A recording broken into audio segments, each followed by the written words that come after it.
ধর্ষণের অভিযোগে মাত্র 17 বছর বয়সে জেল খাটতে হয় আমাকে। আজ দীর্ঘ 9টা বছর পর অন্ধকার এক দালান কোঠা থেকে বাইরে বের হয়ে দীর্ঘ একটা শ্বাস বুকে নিয়ে হাঁটা শুরু করলাম নিজের আপন গন্তব্যে। এই 9টা বছরে একটা বারের জন্য নিজের আপন পরিবার বলতে কেউ আমার সাথে দেখা করতেও আসেনি, আর আসবেই বা কেন? তাদের কাছে তো আমি একজন দর্শক, চরিত্রহীন ছাড়া আর কিছুই না। কোনো পরিবারই চাইবে না একজন দর্শকের সাথে কোনো রকম সম্পর্ক বজায় রাখতে। তাদের প্রত্যেকের সামনে আমি সেদিন মৃত হিসেবে গণ্য হয়েছিলাম, যেদিন দর্শক হিসেবে সবার সামনে প্রমাণিত হয়েছিলাম। জানি না ঠিক এত বছর পরও নিজ আপন পরিবারের সম্মুখে দাঁড়ালে তারা কি আমায় মেনে নেবে, নাকি দর্শক চরিত্রহীন কুলাঙ্গার উপরে লাঞ্ছনা অপমান করে দূর দূর করে রাস্তার কুকুরের মতো তাড়িয়ে দেবে। হয়তো এতদিনে আমার চেহারাখানি তাদের মন থেকে মুছে গেছে। কমলাপুর স্টেশন থেকে নিজ গ্রামে যাওয়ার ট্রেনে ওঠার 10 মিনিট পর ট্রেন চলতে শুরু করে। ট্রেন যত সামনের দিকে এগোচ্ছে আমার কষ্ট ভরা বুকের ভেতর থাকা হার্টবিট ততই বাড়ছে। টাকা না থাকায় নিজের সিট বলে কিছুই নেই, তাই বাধ্য হয়ে দাঁড়িয়ে থাকতে হচ্ছে আমায়। অতঃপর 5 ঘন্টা পর সেই চিরচেনা গ্রামের মাটিতে পা রাখলাম আমি, যে গ্রামের সাথে জড়িয়েছে আমার অনেক স্মৃতি। আমি খুব নিশ্চিত আমার পরিবারের সবাই আমাকে অপমান লাঞ্ছনা করে ফিরিয়ে দেবে। তারপরেও বেহায়াদের মতো এখানে আসার আমার একটাই কারণ, আর সেটা হলো নিজ জন্মদাতা পিতামাতা সহ পরিবারের সবার মুখখানি একবার হলেও দেখার জন্য। কতদিন হয়ে গেল তাদের দেখি না। আমার প্রতি তাদের মনে ঘৃণা জমা থাকলেও আমার মনে ঠিকই আগের মতোই তাদের জন্য, প্রত্যেকের জন্যই ভালোবাসা রয়েছে। ধীর পায়ে এগিয়ে যাচ্ছি নিজ বাড়ির নিকটে। অতঃপর বাড়ির সামনে আসতে কিছুটা অবাক হয়ে যাই আমি, কারণ পুরো বাড়িটা এমনভাবে সাজানো দেখে মনে হচ্ছে আজ কারো বিয়ে। কিন্তু সেটা কার? হঠাৎ কেউ একজন আমার কাঁধে হাত রেখে বলল, কে তুমি? সে আমাকে চিনতে ভুল করলেও আমি করিনি, কারণ সে আমার বড় ভাই। চোখের অশ্রুগুলোকে বাধা দিয়ে বললাম, ভাইয়া তুমি আমায় চিনতে পারলে না? আমি শাহরিয়ার। আমার কথাটা শুনে ভাইয়া কিছুটা অবাক হয়ে বেশ কিছুক্ষণ চুপ করে থেকে আমাকে ভালো করে দেখার পর রাগান্বিত কণ্ঠে আমায় বলল, আর তুই আর কোন সাহসে এই বাড়ির সীমানায় এসেছিস? তুই কি ভুলে গেছিস আজ থেকে 9 বছর আগেই এই বাড়ির দরজার সীমানা সবকিছুই বাবা নিষিদ্ধ করেছিল? তারপরও কেন এসেছিস এখানে? আর কি চাস তুই? সবে তো শেষ করে দিয়েছিস। যে বাবা আদর ভালোবাসা দিয়ে তোকে মাথায় করে রেখেছিলেন, তুই তাকেই কষ্ট দিয়েছিস। তার ইচ্ছা আকাঙ্ক্ষা সবগুলো ভেঙে দিয়েছিস। প্রচুর কাঁদিয়েছিস। গ্রামবাসীদের সামনে বাবার সম্মানহানি করেছিস। একটা মেয়ের সব থেকে মূল্যবান জিনিসটা কেড়ে নিয়ে চাচা চাচিকে খুব কাঁদিয়েছিস, কারণ ওনাদের মেয়ে আজ ধর্ষিত শুধুমাত্র তোর জন্য। এমনকি মায়ের হার্ট অ্যাটাকের মৃত্যুটাও তোর জন্য হয়েছে। সেদিন তুই যদি এসব জঘন্যমূলক কাজ না করতি, তাহলে হয়তো মা আজ জীবিত থাকতো। শুধুমাত্র তোর জন্য মা আজ বেঁচে নেই। তোর জন্য আমাদের সর্বক্ষণ হাসি খুশি থাকা পরিবারটা আজ হাসতে ভুলে গেছে। সব কিছুর জন্য একমাত্র তুই দায়ী। ছি, তোর মতো ভাইকে ধিক্কার জানাই আমি। আজ খুব অবাক হচ্ছিস তাই না বাড়িটাকে এভাবে সাজানো দেখে? জানিস আজ কার বিয়ে হতে যাচ্ছে? সেই মেয়েটির যাকে তুই সমাজের চোখে কলঙ্কিত করেছিস, যার সতীত্ব তুই দাগ লেগে 9 বছর জেল খেটেছিস। হ্যাঁ, আজ তারই বিয়ে। ভালো এটাই হবে। চলে যা এখান থেকে। তোর সাথে এই বাড়ির সম্পর্ক সেদিনেই ভেঙে গিয়েছিল, যেদিন তুই নিজ আপন চাচাতো বোনকে ধর্ষণ করেছিলি। জানি না ভাইয়া তুমি আজও বিশ্বাস করবে কিনা, তারপরেও আমি একই কথা আবার বলছি, যে কথা আজ থেকে 9 বছর আগেও সবার সম্মুখে গলা ফাটে চিৎকার করে বলেছিলাম, আমি নির্দোষ। 9টা বছর জেল খেটে আসার পরও এমন কথা বলতে তোর একটুকু লজ্জা করে না? সত্য বলতে লজ্জা কিসের? তোকে আবারও খুব ভালো করে বলতেছি, প্লিজ এখান থেকে চলে যা। আর অশান্তি সৃষ্টি করিস না। শুধু বাবাকে একবার দেখতে চাই, কথা দিচ্ছি বাবাকে দেখে আমি চলে যাব। বাবা তোর মতো চরিত্রহীনকে কেন বুঝতে চাচ্ছিস না তুই? ভাই একটু বেশি জোরেই চিৎকার করে ফেললো, যার ফলে ভাইয়ের চিৎকার শুনে বাবা এবং চাচা উভয় বাড়ি থেকে বের হয়ে এলেন এবং ভাইয়াকে জিজ্ঞেস করলেন। ভাইয়া কিছুটা আমার দিকে তাকিয়ে আমাকে আঙ্গুল দিয়ে ইশারা করে দেখিয়ে বলল, ওই যে দেখো, 9 বছর জেল খেটে সর্বনাশকারী এসেছে। ভাইয়ার কথা শুনে বাবা সঙ্গে সঙ্গে তার মুখ ঘুরিয়ে নিলেন। চাচা এসে আমাকে 4-5টা থাপ্পড় দিয়ে বললেন, তোর মতো কুলাঙ্গার কোন সাহসে এখানে আবার পা রাখার সাহস পায়? চাচা হয়তো বিশ্বাস করবে না, তারপরেও আবার বলছি, আমি তোমার মেয়ে সর্বনাশ করিনি। সেদিন চুপ কর। তোকে নিজের সন্তানের চেয়েও বেশি ভালোবেসেছিলাম, কিন্তু কি পেলাম বদলে? কেন তুই আমার মেয়ের সুখ দেখতে পারিস না? আজকে এখানে তুই এই বিয়ে ভেঙে আবার আমার মেয়ের সর্বনাশ করতে এসেছিস। জানি না কতক্ষণ লাঞ্ছনা অপমান সহ্য করতে হয়েছে আমায়, তবে বেশিক্ষণ আর সেখানে থাকতে পারিনি। সোজা আবার স্টেশনে চলে আসলাম। আসার সময় ছোট ছোট ছেলেমেয়েরা চিল্লাচিল্লি করে আমাকে ইট পাথর ছুঁড়ে মেরেছিল। যেন মনে হচ্ছিল তাদের মধ্যে প্রতিযোগিতা চলছিল, কে কত বেশি আমাকে ইট পাথরের টুকরো মারতে পারে। সবগুলো আমার শরীরের বিভিন্ন অংশে লাগলেও তবে একটা আমার কপালে এসে লাগছিল। একটুর জন্য চোখটা বেঁচে গিয়েছিল, কিন্তু কপাল থেকে সেই মুহূর্তে বেশ খানিকটা রক্ত পড়ছিল। শুনেছি ঢাকা শহরটা ছোট হলেও সেখানে রাত কাটানোর বহু জায়গা রয়েছে। তারপরেও ঘুরে ফিরে আবার ঢাকার উদ্দেশ্যেই রওনা দিলাম। আবার সেই আগের মতোই 5 ঘন্টা অতিবাহিত হওয়ার পর প্রায় রাত 10 ঘটিকার সময় ঢাকায় এসে পৌঁছালাম আমি। অতএব নিরিবিলি এক রাস্তাকে চিহ্নিত করে সেই রাস্তা দিয়ে আনমনে হেঁটে যাচ্ছি। ঠিক জানি না কোথায় যাচ্ছি, তবে পা যতক্ষণ চলছে এভাবেই চলতে থাকুক। হঠাৎ দ্রুত বেগে একটা পুলিশের গাড়ি আমার সামনে এসে ব্রেক করে এবং গাড়ি থেকে কয়েকজন পুলিশ নেমে এসে আমাকে জোর করে গাড়িতে উঠিয়ে থানায় নিয়ে এসে আমি নাকি বিভিন্ন মেয়েদেরকে দিয়ে দেহ ব্যবসা করে সে অপরাধে আমাকে সারা রাত প্রচুর মারধর করে। পরের দিন সকালে আবার ঠিকই ছেড়ে দেয়। তখন আমি খুব আশ্চর্য হয়ে গেলাম, কারণ এত তাড়াতাড়ি ছাড়া আমি কি করে পেয়ে গেলাম। পরবর্তীতে আমি বহু কষ্টে জানতে পারলাম এটা তারই ষড়যন্ত্র, যার জন্য আমি কোনো অপরাধ না করার পরেও আমাকে বিনা দোষে 9টা বছর জেলখানার অন্ধকার দালানে পার করে দিতে হয়েছে। শরীরের অজস্র ব্যথা নিয়ে রাস্তা পারাপার করার চেষ্টা করছি। জানি না সত্যিই কি আমি রাস্তায় পার করতে সক্ষম হব। খোঁড়াতে খোঁড়াতে ওপারে প্রায় নিকটে চলে এসেছিলাম, আর সেই সময় হঠাৎ কিছু একটা উড়ে এসে আমার চোখের গভীরে প্রবেশ করে, যার জন্য আমি এক চোখ দিয়ে বেশ ঝাপসা ঝাপসা দেখছিলাম। আর সেই সময় কোনো এক গাড়ির শিকার হয়ে যায় আমি। রাস্তার মাঝে পড়ে আছি আমি, অশ্রুতে টলমল করা চোখ দিয়ে তাকিয়ে আছি নিজ শরীর থেকে টপ টপ করে বের পড়া তাজা লাল রক্তের দিকে। কখনো একসাথে নিজের এত রক্ত একসাথে দেখিনি। চোখগুলো আস্তে আস্তে বন্ধ হয়ে যাওয়ার উপক্রম। কেন জানি বারবার আমার সাথে এমন হয়। জানি না কখন আমার জ্ঞান ফিরবে। যখন আমি চোখের পাতা মেলে তাকাই, তখন আমি আমার পা থেকে শুরু করে বিভিন্ন অংশে ব্যান্ডেজ করা দেখতে পেলাম।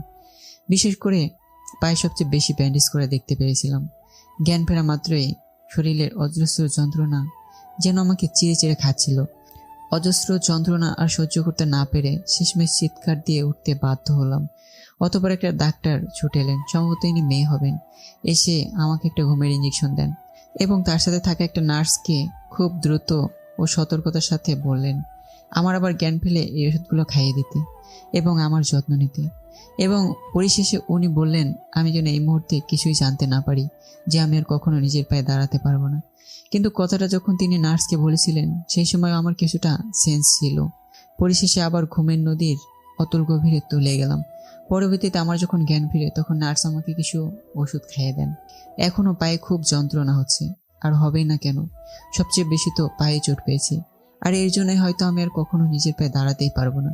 পাশে নার্স দাঁড়িয়েছিলেন। আমি তাকে উদ্দেশ্য করে বললাম দুনিয়াটা বড়ই অদ্ভুত, তাই না? আচ্ছা এমন কেন হয় বলুন তো? অপরাধীরা সবসময় বেঁচে যায় আর নির্দোষরাই কেন ফেঁসে যায়? হঠাৎ আমার এমন কথা শুনে নার্সকে বেশ অবাক করে দেয়। অতঃপর তিনি বেশ খানিকটা অবাক হয়ে বললেন কি বলছেন আপনি এসব?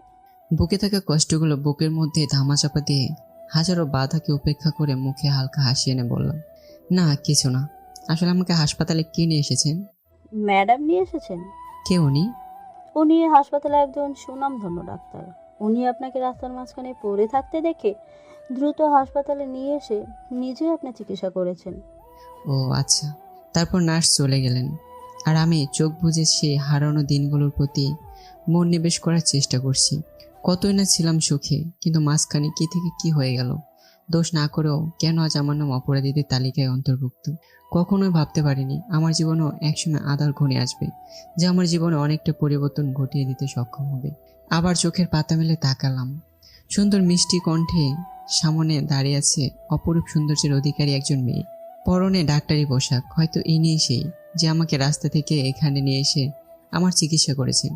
তিনি আমায় কিছুটা নিকটে এসে বললেন তা এখন কেমন লাগছে আপনার? ভালো না। কেন, কি হয়েছে? কষ্ট বা খারাপ লাগছে নাকি? কষ্ট, যন্ত্রণা, বেদনা আমার শরীরে নয়, আমার মনের, বুকের ভেতরের, অন্তরের। আমার এমন অদ্ভুত কথা শুনে তিনি গম্ভীর কণ্ঠে বললেন কেন, প্রেমে ব্যর্থ হয়েছেন নাকি? না, কিন্তু তার চেয়েও অধিক কষ্ট আমার। এত কষ্ট কিসের আপনার? সবকিছুই সবাইকে বলা যায় না ম্যাডাম। অবশ্য একজন রুগী চাইলে তার ডাক্তারকে ফ্রেন্ড মনে করে বলতে পারে। তাতেও অভ্যস্ত নই আমি। আচ্ছা ঠিক আছে, নাইবা বললেন, সেটা আপনার ব্যক্তিগত বিষয়। আচ্ছা ম্যাডাম, আমার সুস্থ হতে কতদিন লাগবে? খুব তাড়াতাড়ি সুস্থ হয়ে উঠবেন আপনি। আচ্ছা, আমি কি সত্যি আর নিজের পায়ে দাঁড়াতে পারবো না? হঠাৎ আমার এমন কথা শুনে উনি বেশ পরিমাণ চমকে যান। হয়তো বুঝতে পারছেন না আমি কি করে এই কথা জানতে পারলাম। এদিক ওদিক কয়েকবার তাকিয়ে বললেন, কি বলছেন এসব? কেন দাঁড়াতে পারবেন না? নিশ্চয়ই আপনি দাঁড়াবেন, হাঁটবেন, ছুটবেন, সব কিছু করতে পারবেন। আমাকে মিথ্যা আশ্বাস দিয়েন না ম্যাডাম। সেই সময় নার্সকে বলা আপনার কথোপকথন আমি শুনেছি। তখনও চেঞ্জ বলতে আমার কিছুটা ছিল। আমার কথার কোনো উত্তর না দিয়ে এখনও চুপ করে আছেন তিনি। হয়তো এই মুহূর্তে বলার মতো কোনো ভাষাই নেই তার কাছে। অতঃপর তিনি কিছু না বলেই চলে গেলেন। তাতে কোনো ভ্রুক্ষেপ বলতে কিছুই করলাম না আমি। আবার নিজ চোখের পাতা বন্ধ করলাম। নিজের ভাগ্যকে বরণ করে নিয়ে বারবার মনে মনে নিজেকে নিজে সান্ত্বনা দেওয়ার চেষ্টা করছি, কিন্তু মন আমার শান্ত কিছুতেই হতে চাচ্ছে না। রাতে আবার তিনি, অর্থাৎ সে ডাক্তার ম্যাডাম এসে আমাকে কিছু পরীক্ষা নিরীক্ষা করেন এবং নার্সকে ওষুধ খেয়ে দিতে বলেন। ওষুধ খাওয়ার পর তিনি আমায় প্রশ্ন করলেন, আপনি কে? কি করেন? কোথায় থাকেন?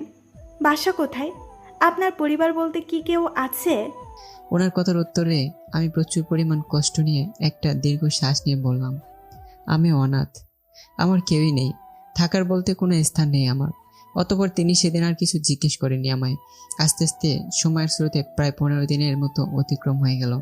আজ ডাক্তার ম্যাডাম অর্থাৎ রায় ম্যাডাম তার সঙ্গে করে আমাকে তার নিজের বাসায় নিয়ে এসে আশ্রয় দান করেন।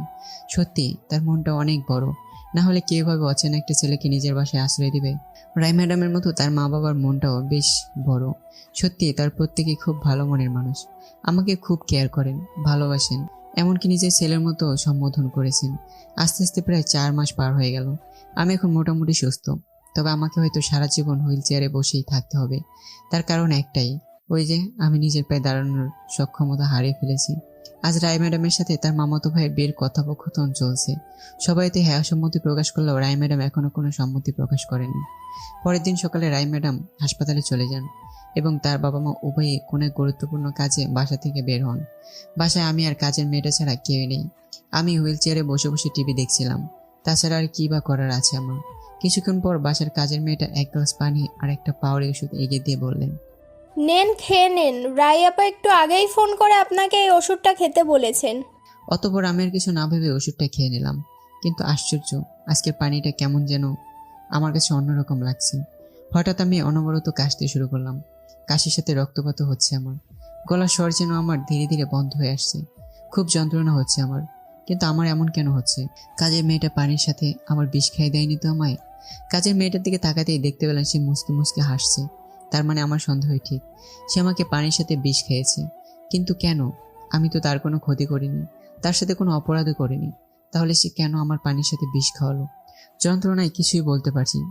হুট করে হুইল চেয়ার থেকে ফ্লোরে পড়ে গেলাম এবং যন্ত্রণায় প্রতিনিয়ত ছটফট করতে আরম্ভ করলাম। আমার দেহ ধীরে ধীরে শীতল হয়ে আসছে। চোখ বুঝতেই শুধু বারবার নিজের মৃত্যুকে দেখতে পাচ্ছি। অসহায়ের মতো পড়ে আছি কাজের মেয়েটার সম্মুখে। এখনো তার মুখে হাসি দেখতে চোখ বুঝতেই শুধু বারবার নিজের মৃত্যুকে দেখতে পাচ্ছি। অসহায়ের মতো পড়ে আছি কাজের মেয়েটার সম্মুখে। এখনো তার মুখে হাসি দেখতে পাচ্ছি, কিন্তু সে এমন কেন করলো আমার সাথে? তারপর আর কিছুই মনে নেই আমার। বেঁচে থাকার ইচ্ছেটা তো সে কবে হারিয়ে ফেলেছিলাম। মিটমিট করে চোখের পাতা ফেলতেই দেখতে পেলাম রায় ম্যাডাম সহ তার মা বাবা উভয় আমার সামনে বসে আছেন। তাদের দেখে বেশ উদাসীন ও চিন্তিত মনে হচ্ছিল। রুমের এক কোণে সেই কাজের মেয়েটা দাঁড়িয়ে ফ্যাল করে কাঁদছে। স্পষ্ট হাতের 5 আঙ্গুলের ছাপ কাজের মেয়েটার শ্যামলা বর্ণের চেহারায় ফুটে উঠেছে। হয়তো কেউ কাজের মেয়েটাকে থাপড় মেরেছে। এখনো কেউ খেয়াল করেনি যে আমার জ্ঞান ফিরেছে। সবাই নিশ্চুপ চিন্তিত হয়ে বসে রয়েছে। রায় ম্যাডামকে সবচেয়ে বেশি চিন্তিত মনে হচ্ছে। তার মুখে অনেক লুকায়িত কষ্ট যেন আমি বেশ অনুভব করতে পারছি। অতঃপর রায় ম্যাডাম যখন বুঝতে পারলেন আমার জ্ঞান ফিরেছে, তখন তিনি একটু দীর্ঘ শ্বাস ফেলে কিছুটা শান্ত হলেন এবং কাজের মেয়েটাকে আমার সম্মুখে দাঁড় করিয়ে বললেন, বল, কার কথায় এসব করেছিস? রায় ম্যাডামের কথার জবাবে কাজের মেয়েটা কান্না মাখা কণ্ঠে বললেন, আমায় মাপ করে দিন। আপনার মামাতো ভাইয়ের কথাতেই আমি ওনাকে বিষ খাইয়েছি। আপনার মামাতো ভাই আমাকে 10,000 টাকা দিয়ে বলেছেন আমি যেন ওনাকে পানির সাথে বিষ পান করাই, আর আমিও টাকার লোভ সামলাতে না পেরে কাজটা করে ফেলি। কাজের মেয়েটার কথা শুনে রায় ম্যাডামের মা বাবা দুজনে একসাথে বলে উঠলেন, কিন্তু কেন আশিভার শাহরিয়ারকে বিষ খাইয়ে মারতে চেয়েছে? অতঃপর রায় ম্যাডাম তার মা বাবার কথার উত্তরে বললেন, কারণ আসিফ খুব ভালো করেই উপলব্ধি করতে পেরেছিল যে আমি শাহরিয়ারকে ভালোবাসি, তাই শাহরিয়ারকে সরিয়ে দিয়ে নিজের রাস্তাটা পরিষ্কার করে আমাকে নিজের করে পেতে চেয়েছিল। ভাগ্যিস আমি সঠিক সময়ে হাসপাতাল থেকে বাসায় চলে এসেছিলাম, না হলে হয়তো শাহরিয়ারের বাঁচা অনিশ্চিত হয়ে যেত। আর শাহরিয়ারের যদি কিছু হয়ে যেত তাহলে আমার বেঁচে থাকাটাও অনিশ্চিত হয়ে যেত। নিজেকে কখনো ক্ষমা বলে কিছুই করতে পারতাম না। কথাগুলো বলে রায় ম্যাডাম রুম ত্যাগ করে অন্য রুমে চলে গেলেন। রায় ম্যাডাম চলে যাওয়ার পরপরই রায় ম্যাডামের মা বাবা কাজের মেয়েটাকে দূর দূর করে বাড়ি থেকে তাড়িয়ে দিলেন। চুপচাপ শুয়ে আছি আমি, তখনও চুপ ছিলাম। আর এখনো মনে মনে শুধু একটাই কথা অনবরত ভাবছি, রায় ম্যাডাম কি সত্যি আমাকে ভালোবাসেন? জানি না, ঠিক হয়তো ভালোবাসেন, আবার নাও হতে পারে। রায় ম্যাডামের মা আমার মাথায় হাত বুলিয়ে দিচ্ছে। কেন জানি আজ মায়ের কথা ভীষণ মনে পড়ছে। একটা সময় আমার মাও এভাবে আমার মাথায় হাত বুলিয়ে দিতেন। নিজ পরিবারের সাথে কাটানোর সুন্দর দিনগুলো এখনো ভুলতে পারিনি। সেই দিনগুলোর স্মৃতি প্রতিনিয়ত আজ আমার চোখের অশ্রুর কারণ হয়ে দাঁড়িয়েছে। যতই পুরনো কথাগুলো ভুলে যাওয়ার চেষ্টা করি, ততই বারবার প্রতিটা সেকেন্ড, প্রতিটা মিনিট, প্রতিটা ঘন্টা, আর এমন কোনো সময় নেই যে আমার মনে পড়ে না। সেই সব স্মৃতি আমার ভেতরটাকে সবসময় চিরচির করে খায়। অতঃপর রায় ম্যাডামের মাও হঠাৎ করে বলে উঠলেন, আচ্ছা বাবা, রায় তো বলল তোমার কেউ নেই, অর্থাৎ তুমি অনাথ, এটা কি সত্যি? ওনার এমন জবাবে আমি বেশ কিছুক্ষণ চুপ করে থাকার পরে উত্তরে খুব কষ্টে নিজেকে বেশ শক্ত করে বললাম, হ্যাঁ, আমি অনাথ, কেউ নেই আমার। আজ থেকে কখনো নিজেকে একা মনে করবে না, কখনো অনাথ বলবে না, কারণ আজ থেকে মনে করবে আমরাই তোমার পরিবার। আর এমনিতেও এ কথা আগেও আমি তোমাকে বহুবার বলেছিলাম। আচ্ছা, তাহলে তুমি বিশ্রাম নাও, আমি আসি। কথাগুলো বলেই তিনি চলে গেলেন। রাতে রায় ম্যাডাম এসে আমাকে নিজ হাতে খাবার খাইয়ে দিলেন। এই প্রথম তিনি আমাকে খাইয়ে দিয়েছেন। সত্যি আমি কখনো ভাবতে পারিনি এমন এক মেয়ের মনে আমার ঠাঁই বলে কিছু হবে। পরের দিন সকালে রায় ম্যাডামের মামাতো ভাই বাড়িতে এসে হাজির হয় এবং আমাকে দেখে তিনি বেশ অবাকের শেষ সীমানায় অতিক্রম করে ফেলেন। হয়তো ভাবতে পারিনি আমাকে এভাবে নিজের চোখে দেখতে পারবেন। অবশেষে ওই দিন রায় ম্যাডাম তার মামাতো ভাই আসিফকে প্রচুর পরিমাণ অপমান করে বাড়ি থেকে তাড়িয়ে দেন এবং ফোন করে আসিফের মা বাবা উভয়কে তাদের ছেলের কুকর্মের কথাগুলো বলে দিয়ে ফোন রেখে দেয়। আস্তে আস্তে আরও কয়েকটা দিন চলে যায়। 10 দিন পর আমার আর রায়ের বিয়ের দিন তারিখ নির্ধারণ করা হয়েছে। এতে সবাই খুশি থাকলেও কেন জানি আমি খুশি হতে পারলাম না, কারণ আমি রায়কে হয়তো খুশিতে রাখতে পারবো না। আমার জীবনের সাথে জড়ালে রায় কখনো সুখী হতে পারবে না। প্রতিটা ধাপে ধাপে রায় ম্যাডামকে নানা ধরনের কষ্ট, বিভিন্ন অসুবিধার সম্মুখীন হতে হবে। হুইল চেয়ারে বসে আছি, চোখের সামনে রায় ম্যাডাম তার কোনো এক গুরুত্বপূর্ণ কাজ সম্পন্ন করার চেষ্টা করছে। হঠাৎ আমি রায় ম্যাডামকে প্রশ্ন করেই ফেললাম, প্লিজ আমাকে বিয়ে করে নিজের সর্বনাশ ডেকে আনবেন না। হঠাৎ আমার এমন অদ্ভুত রকমের মুখের ধ্বনি শুনে তিনি আমার দিকে কিছুটা বড় বড় চোখ করে তাকালে আমি আবার ওনাকে উদ্দেশ্য করে বললাম, আমার জীবনের সাথে নিজেকে জড়ালে পদে পদে অনেক কষ্ট, অসুবিধার সম্মুখীন হতে হবে আপনাকে। কেন বুঝতে চাইছেন না? আমার কোনো যোগ্যতাই নেই আপনাকে বিয়ে করার। না আছে আমার শিক্ষাগত যোগ্যতা, আর না আছে আমার আপনাকে বিয়ে করার যোগ্যতা।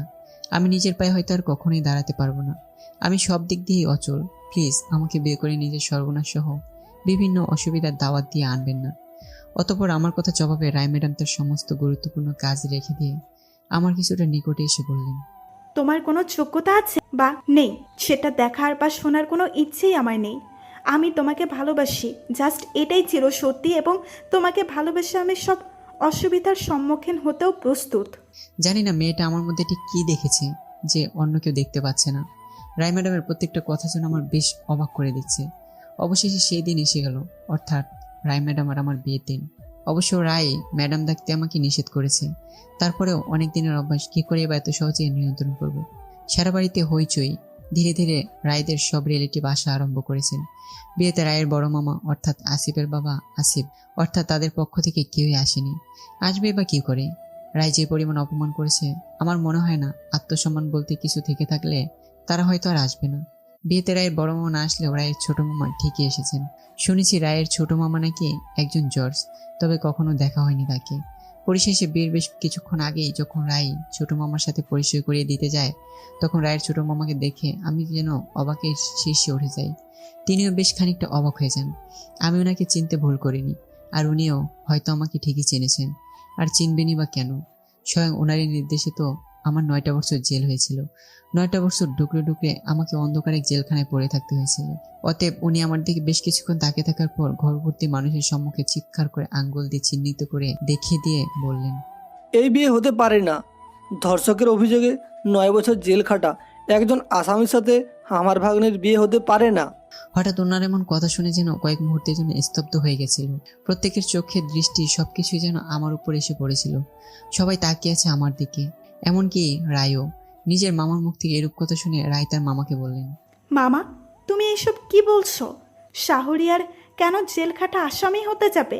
নিশ্চয়ই তোমার কোনো না কোনো ভুল হচ্ছে। না, আমার কোনো ভুল হচ্ছে না। হয়তো আমার বয়স বেড়েছে কিছুটা, তারপরেও আমার স্পষ্ট মনে আছে সেই দিনটার প্রতি। সেদিন সমস্ত সাক্ষ্য প্রমাণের ওর বিপক্ষে ছিল। সেদিন সবার সম্মুখে ও ধর্ষক প্রমাণিত হয়েছিল। পরিশেষে নিজের চাচাতো বোনকে ধর্ষণের অভিযোগে স্বয়ং আমার নির্দেশেই ওর 9টা বছর জেল হয়েছিল। কারণ সেই আদালতের বিচারক অর্থাৎ জজ আমি ছিলাম। কী করেই বা আমি এত সহজে ভুলে যেতে পারি সেই দিনটার কথা? আমি কখনো ভাবতেই পারিনি ওর সাথে আমার আবার সাক্ষাৎ হবে, তবে এবার আসামি রূপে নয়, নিজের ভাগ্নির হবু স্বামী হিসেবে। রায়ের মামার কথা শুনে সবাই আগে সে দ্বিগুণ আকারে নিশ্চুপ হয়ে যান। কারো গলায় কোনো স্বরই নেই। সবাই যেন বোবা রূপে রূপান্তর হয়ে যায়। রায়ের চোখে আজ স্পষ্ট জল দেখতে পাচ্ছি। এর আগে কখনো রায়ের চোখে আমি জল দেখিনি। অতঃপর রায় আমার বেশ খানিকটা নিকটে এসে চোখে টলমল করতে থাকা জল মুছে কিছুটা ভাঙা গলায় আমাকে বললেন, এসব কি শাহরিয়ার? এখনো তুমি চুপ করে আছো কেন? কিছু বলছো না? মামা যা বলেছে তা কি সত্য না মিথ্যা? প্লিজ শাহরিয়ার, আমি তোমাকে রিকোয়েস্ট করে বলছি, দয়া করে তুমি এখন আর চুপ করে থেকো না। প্লিজ আমাকে বলো, মামা যা বলেছে তা কি সত্যি নাকি মিথ্যা? আমাকে ভুল বুঝবেন না রায়। হ্যাঁ, আপনার মামা যা বলেছেন সবই সত্যি। তবে আমি আমার নিজের চাচাতো বোনকে ধর্ষণ করিনি। সেদিন হয়তো সব সাক্ষ্য প্রমাণ আমার বিরুদ্ধে ছিল। আমি ধর্ষক প্রমাণিত হয়েও ছিলাম। কিন্তু সত্যি এটাই ছিল যে আমি সম্পূর্ণ নির্দোষ ছিলাম। আমাকে সম্পূর্ণ মিথ্যা এক অপরাধে ফাঁসানো হয়েছিল। দোষ না করে দোষী হিসেবে কাঠগড়ায় দাঁড়াতে হয়েছিল। খুব স্বপ্ন ছিল পড়াশোনা করে একদিন অনেক দূর এগিয়ে যাব, কিন্তু সেদিন আমার সব স্বপ্ন ভেঙে গিয়েছিল। মিথ্যা এক বেড়াজালে আমাকে সম্পূর্ণ ফাঁসিয়ে দেওয়া হয়েছিল। সেদিন কেউ বিশ্বাস করেনি আমায়। সবার কাছে অবিশ্বাসের পাত্র হয়ে গিয়েছিলাম আমি।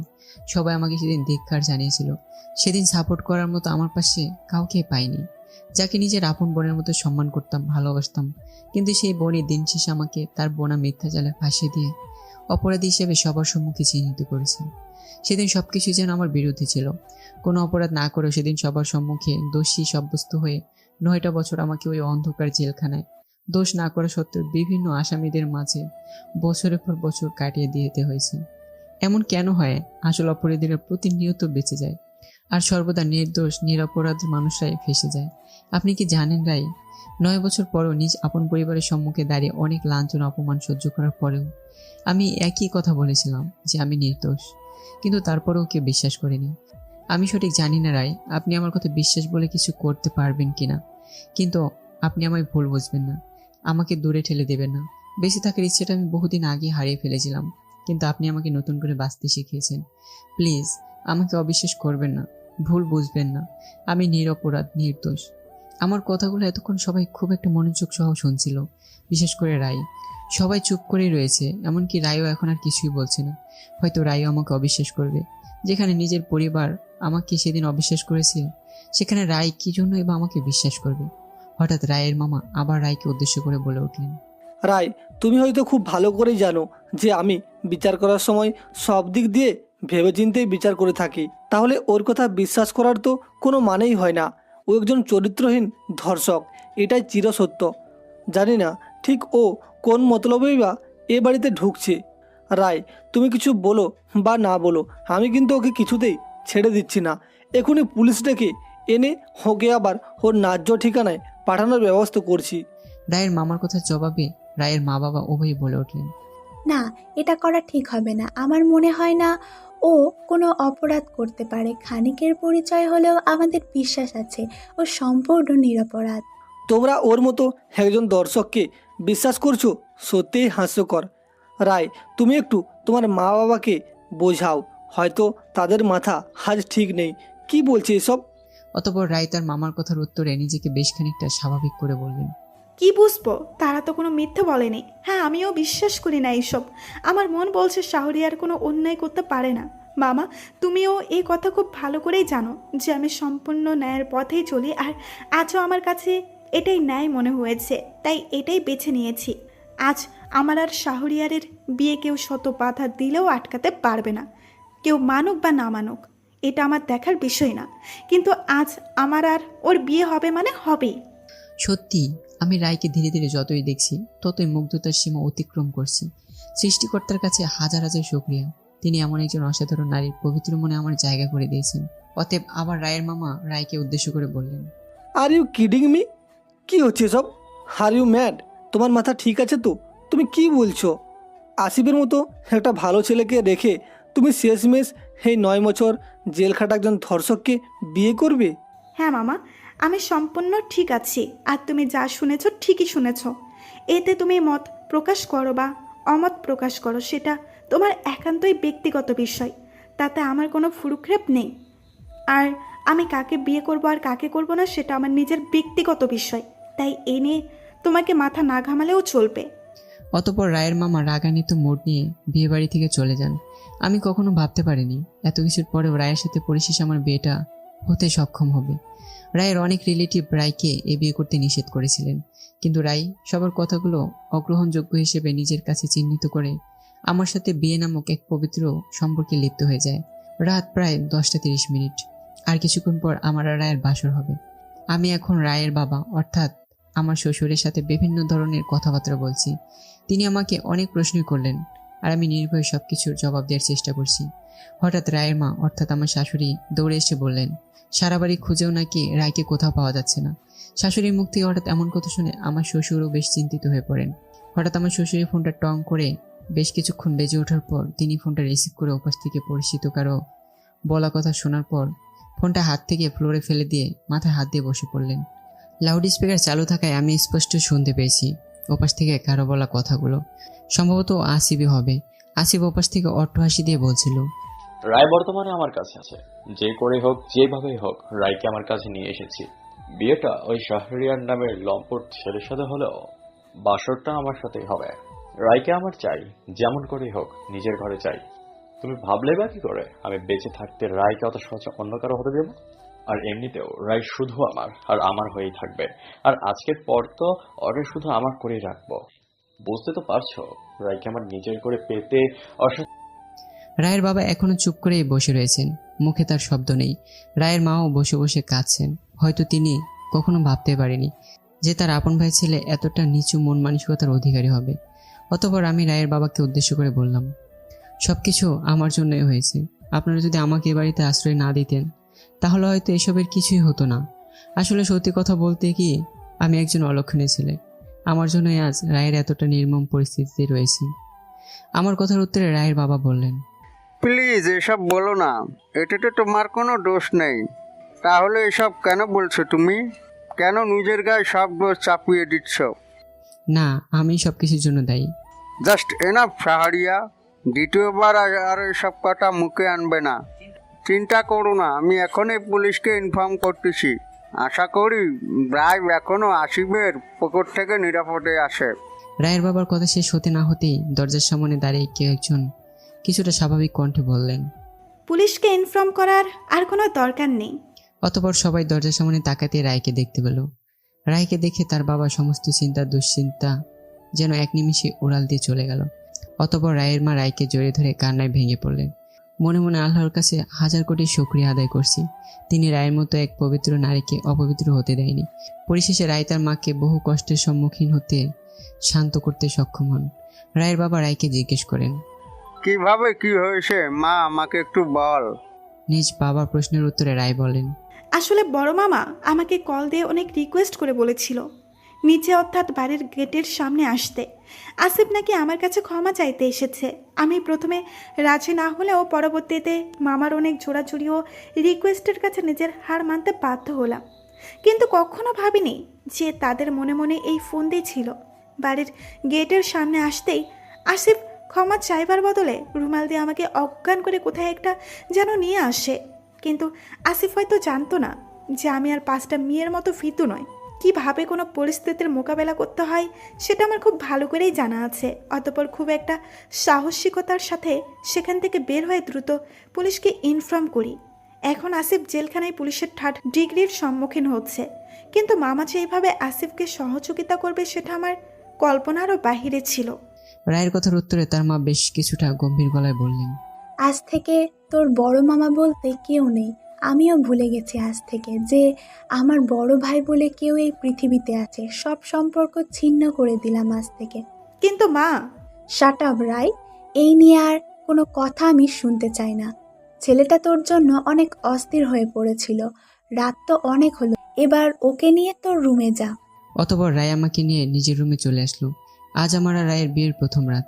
কেমন কেমন জানি লাগছে আমার। রায় ওয়াশরুমে গেছে বেশ কিছুক্ষণ হয়েছে, আর আমি এখনো বিছানায় বসে আছি।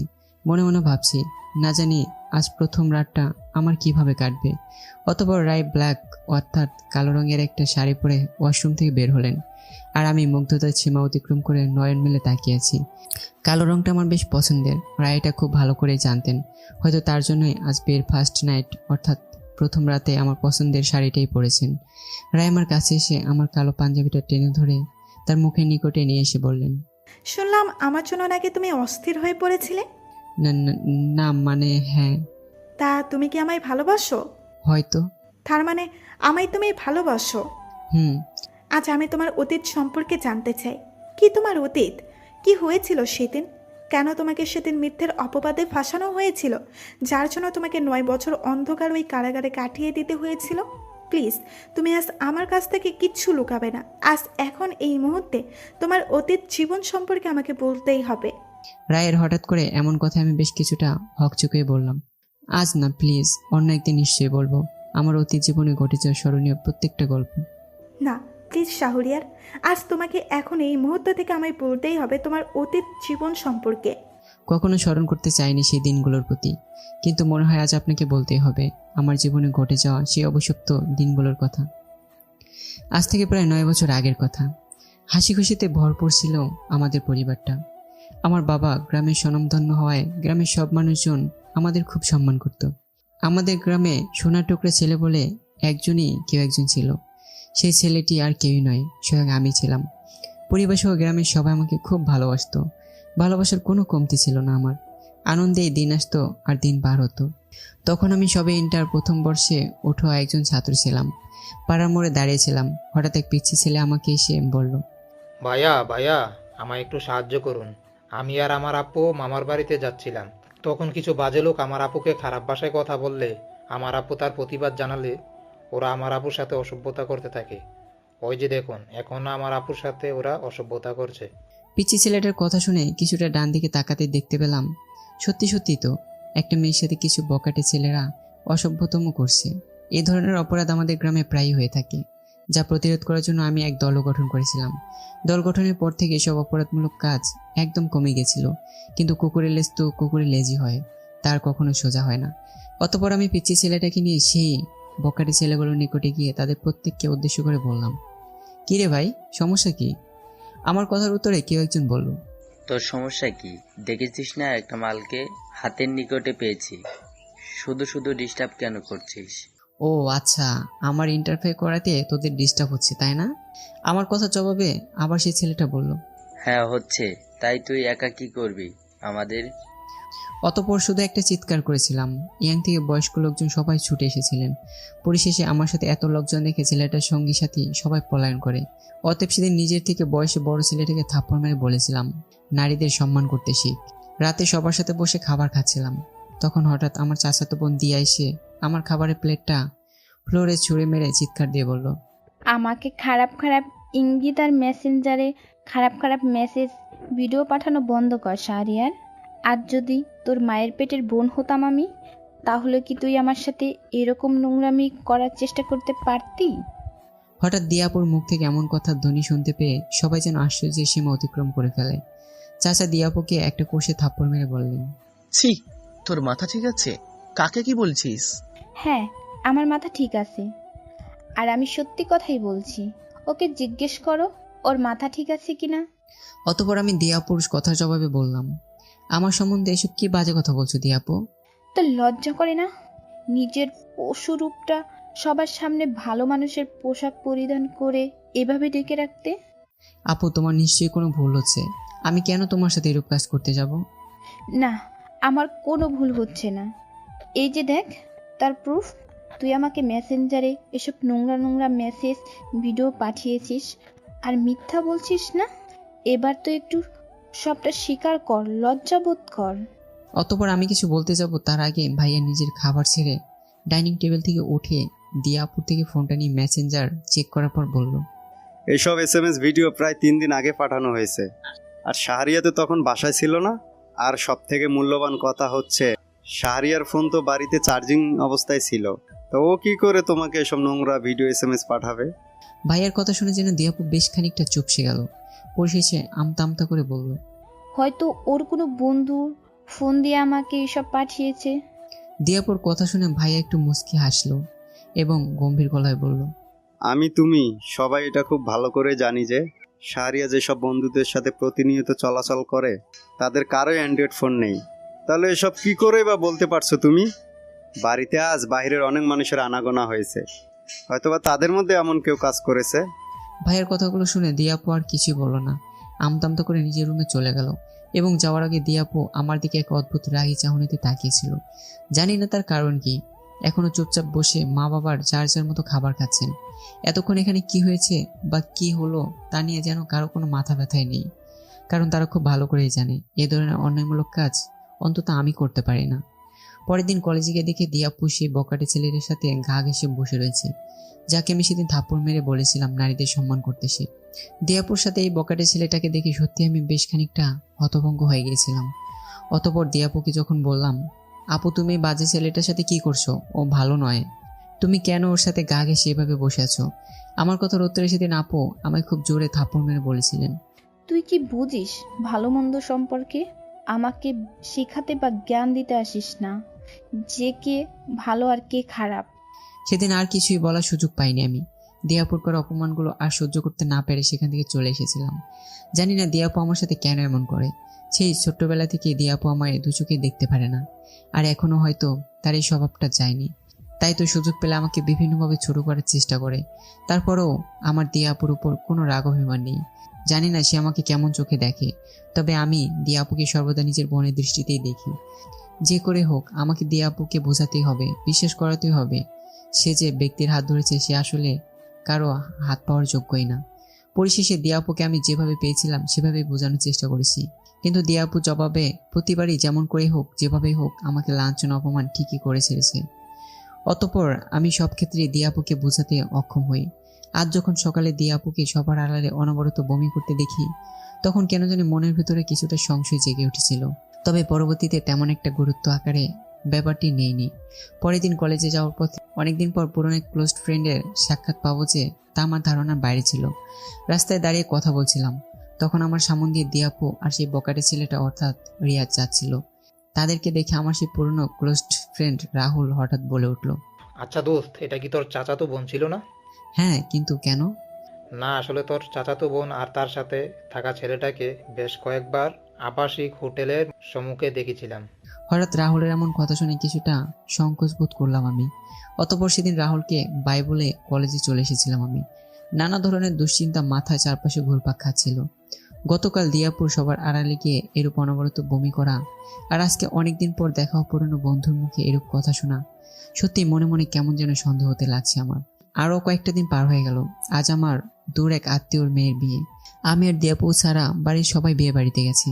কিছুটা অসুস্থ থাকায় আমি যেতে পারিনি। মা অনেকবার বাড়িতে থাকতে চেয়েছিলেন, কারণ আমি অসুস্থ বলে। মা আমার সবসময় আমার পাশে থাকেন। মা না গেলে কেউ আর বিয়ে বাড়িতে যেতে চাইবে না। তাই আমি চাইনি যে আমার জন্য এভাবে বিয়ে বাড়িতে যাওয়ার সবার আনন্দ নিমিশে নষ্ট হয়ে যাক। পরিশেষে আমি মাকে অনেক কষ্টে রাজি করাতে সক্ষম হই। অতঃপর তারা সবাই বিয়ে বাড়িতে চলে গেলেন। দিয়াপুর গুরুত্বপূর্ণ ক্লাস থাকায় সেও বিয়ে বাড়িতে যাননি, কিন্তু আমার মনে হয় না আজ দিয়াপুর কোনো গুরুত্বপূর্ণ ক্লাস রয়েছে। আমার জানা মতে দিয়াপু কোনো ক্লাসই করে না, হয়তো রিয়াজ নামের ওই ছেলেটার জন্য। বাড়িতে আমি একা একা রয়েছি। মা বাবা বারবার বলে দিয়েছে এই অসুস্থ শরীর নিয়ে যেন আমি বাইরে কিছুতেই না যাই। সবাই বসে বসে এক ধ্যানে টিভি দেখছিলাম। তখন দরজায় কড়া নাড়ার শব্দে আমার ধ্যানটা ভেঙে বাতাসের সাথে মিশে যায়। অতঃপর দরজা খুলে দিয়ে আবার সোফায় এসে বসে পড়লাম। দিয়াপু কলেজ থেকে ফিরেছে। তাকে দেখে তো আজ বেশ খুশি মনে হচ্ছিল। টিভির দিকে মনোযোগ দেওয়ার চেষ্টা করতেছিলাম। হঠাৎ দিয়াপু এসে টিভিটা বন্ধ করে দেয়। আমি জিজ্ঞাসা দৃষ্টিতে আপুর দিকে তাকালে দিয়াপু তার হাতে থাকা পানির গ্লাস আর ওষুধ আমার দিকে এগিয়ে দিয়ে বলল, বেশিক্ষণ টিভি দেখলে আরও অসুস্থ হয়ে পড়বি। এই নে, ওষুধটা খেয়ে নে। তোর মা অর্থাৎ তোর চাচি যাওয়ার আগে আমাকে বলে গিয়েছিল আমি যেন কলেজ থেকে এসে তোকে এই ওষুধটা খেতে বলি। হঠাৎ দিয়াপুর এমন আচরণে কেন জানি আমি বেশ অবাকে পরিণত হয়েছিলাম। শরীরটাও বেশ খারাপ লাগছিল। তাই দেরি না করে ওষুধটা খেয়ে নিলাম। কিন্তু আশ্চর্য, ওষুধটা খাওয়ার পরপরই আমার মাথাটা ঘূর্ণমান ঘূর্ণিঝড়ের মতো তীব্র গতিতে ঘুরতে থাকে। মাথা ঘোরাচ্ছে আমার, মাথায় খুব যন্ত্রণা হচ্ছে, কেমন একটা মাতাল মাতাল অনুভব হচ্ছে আমার।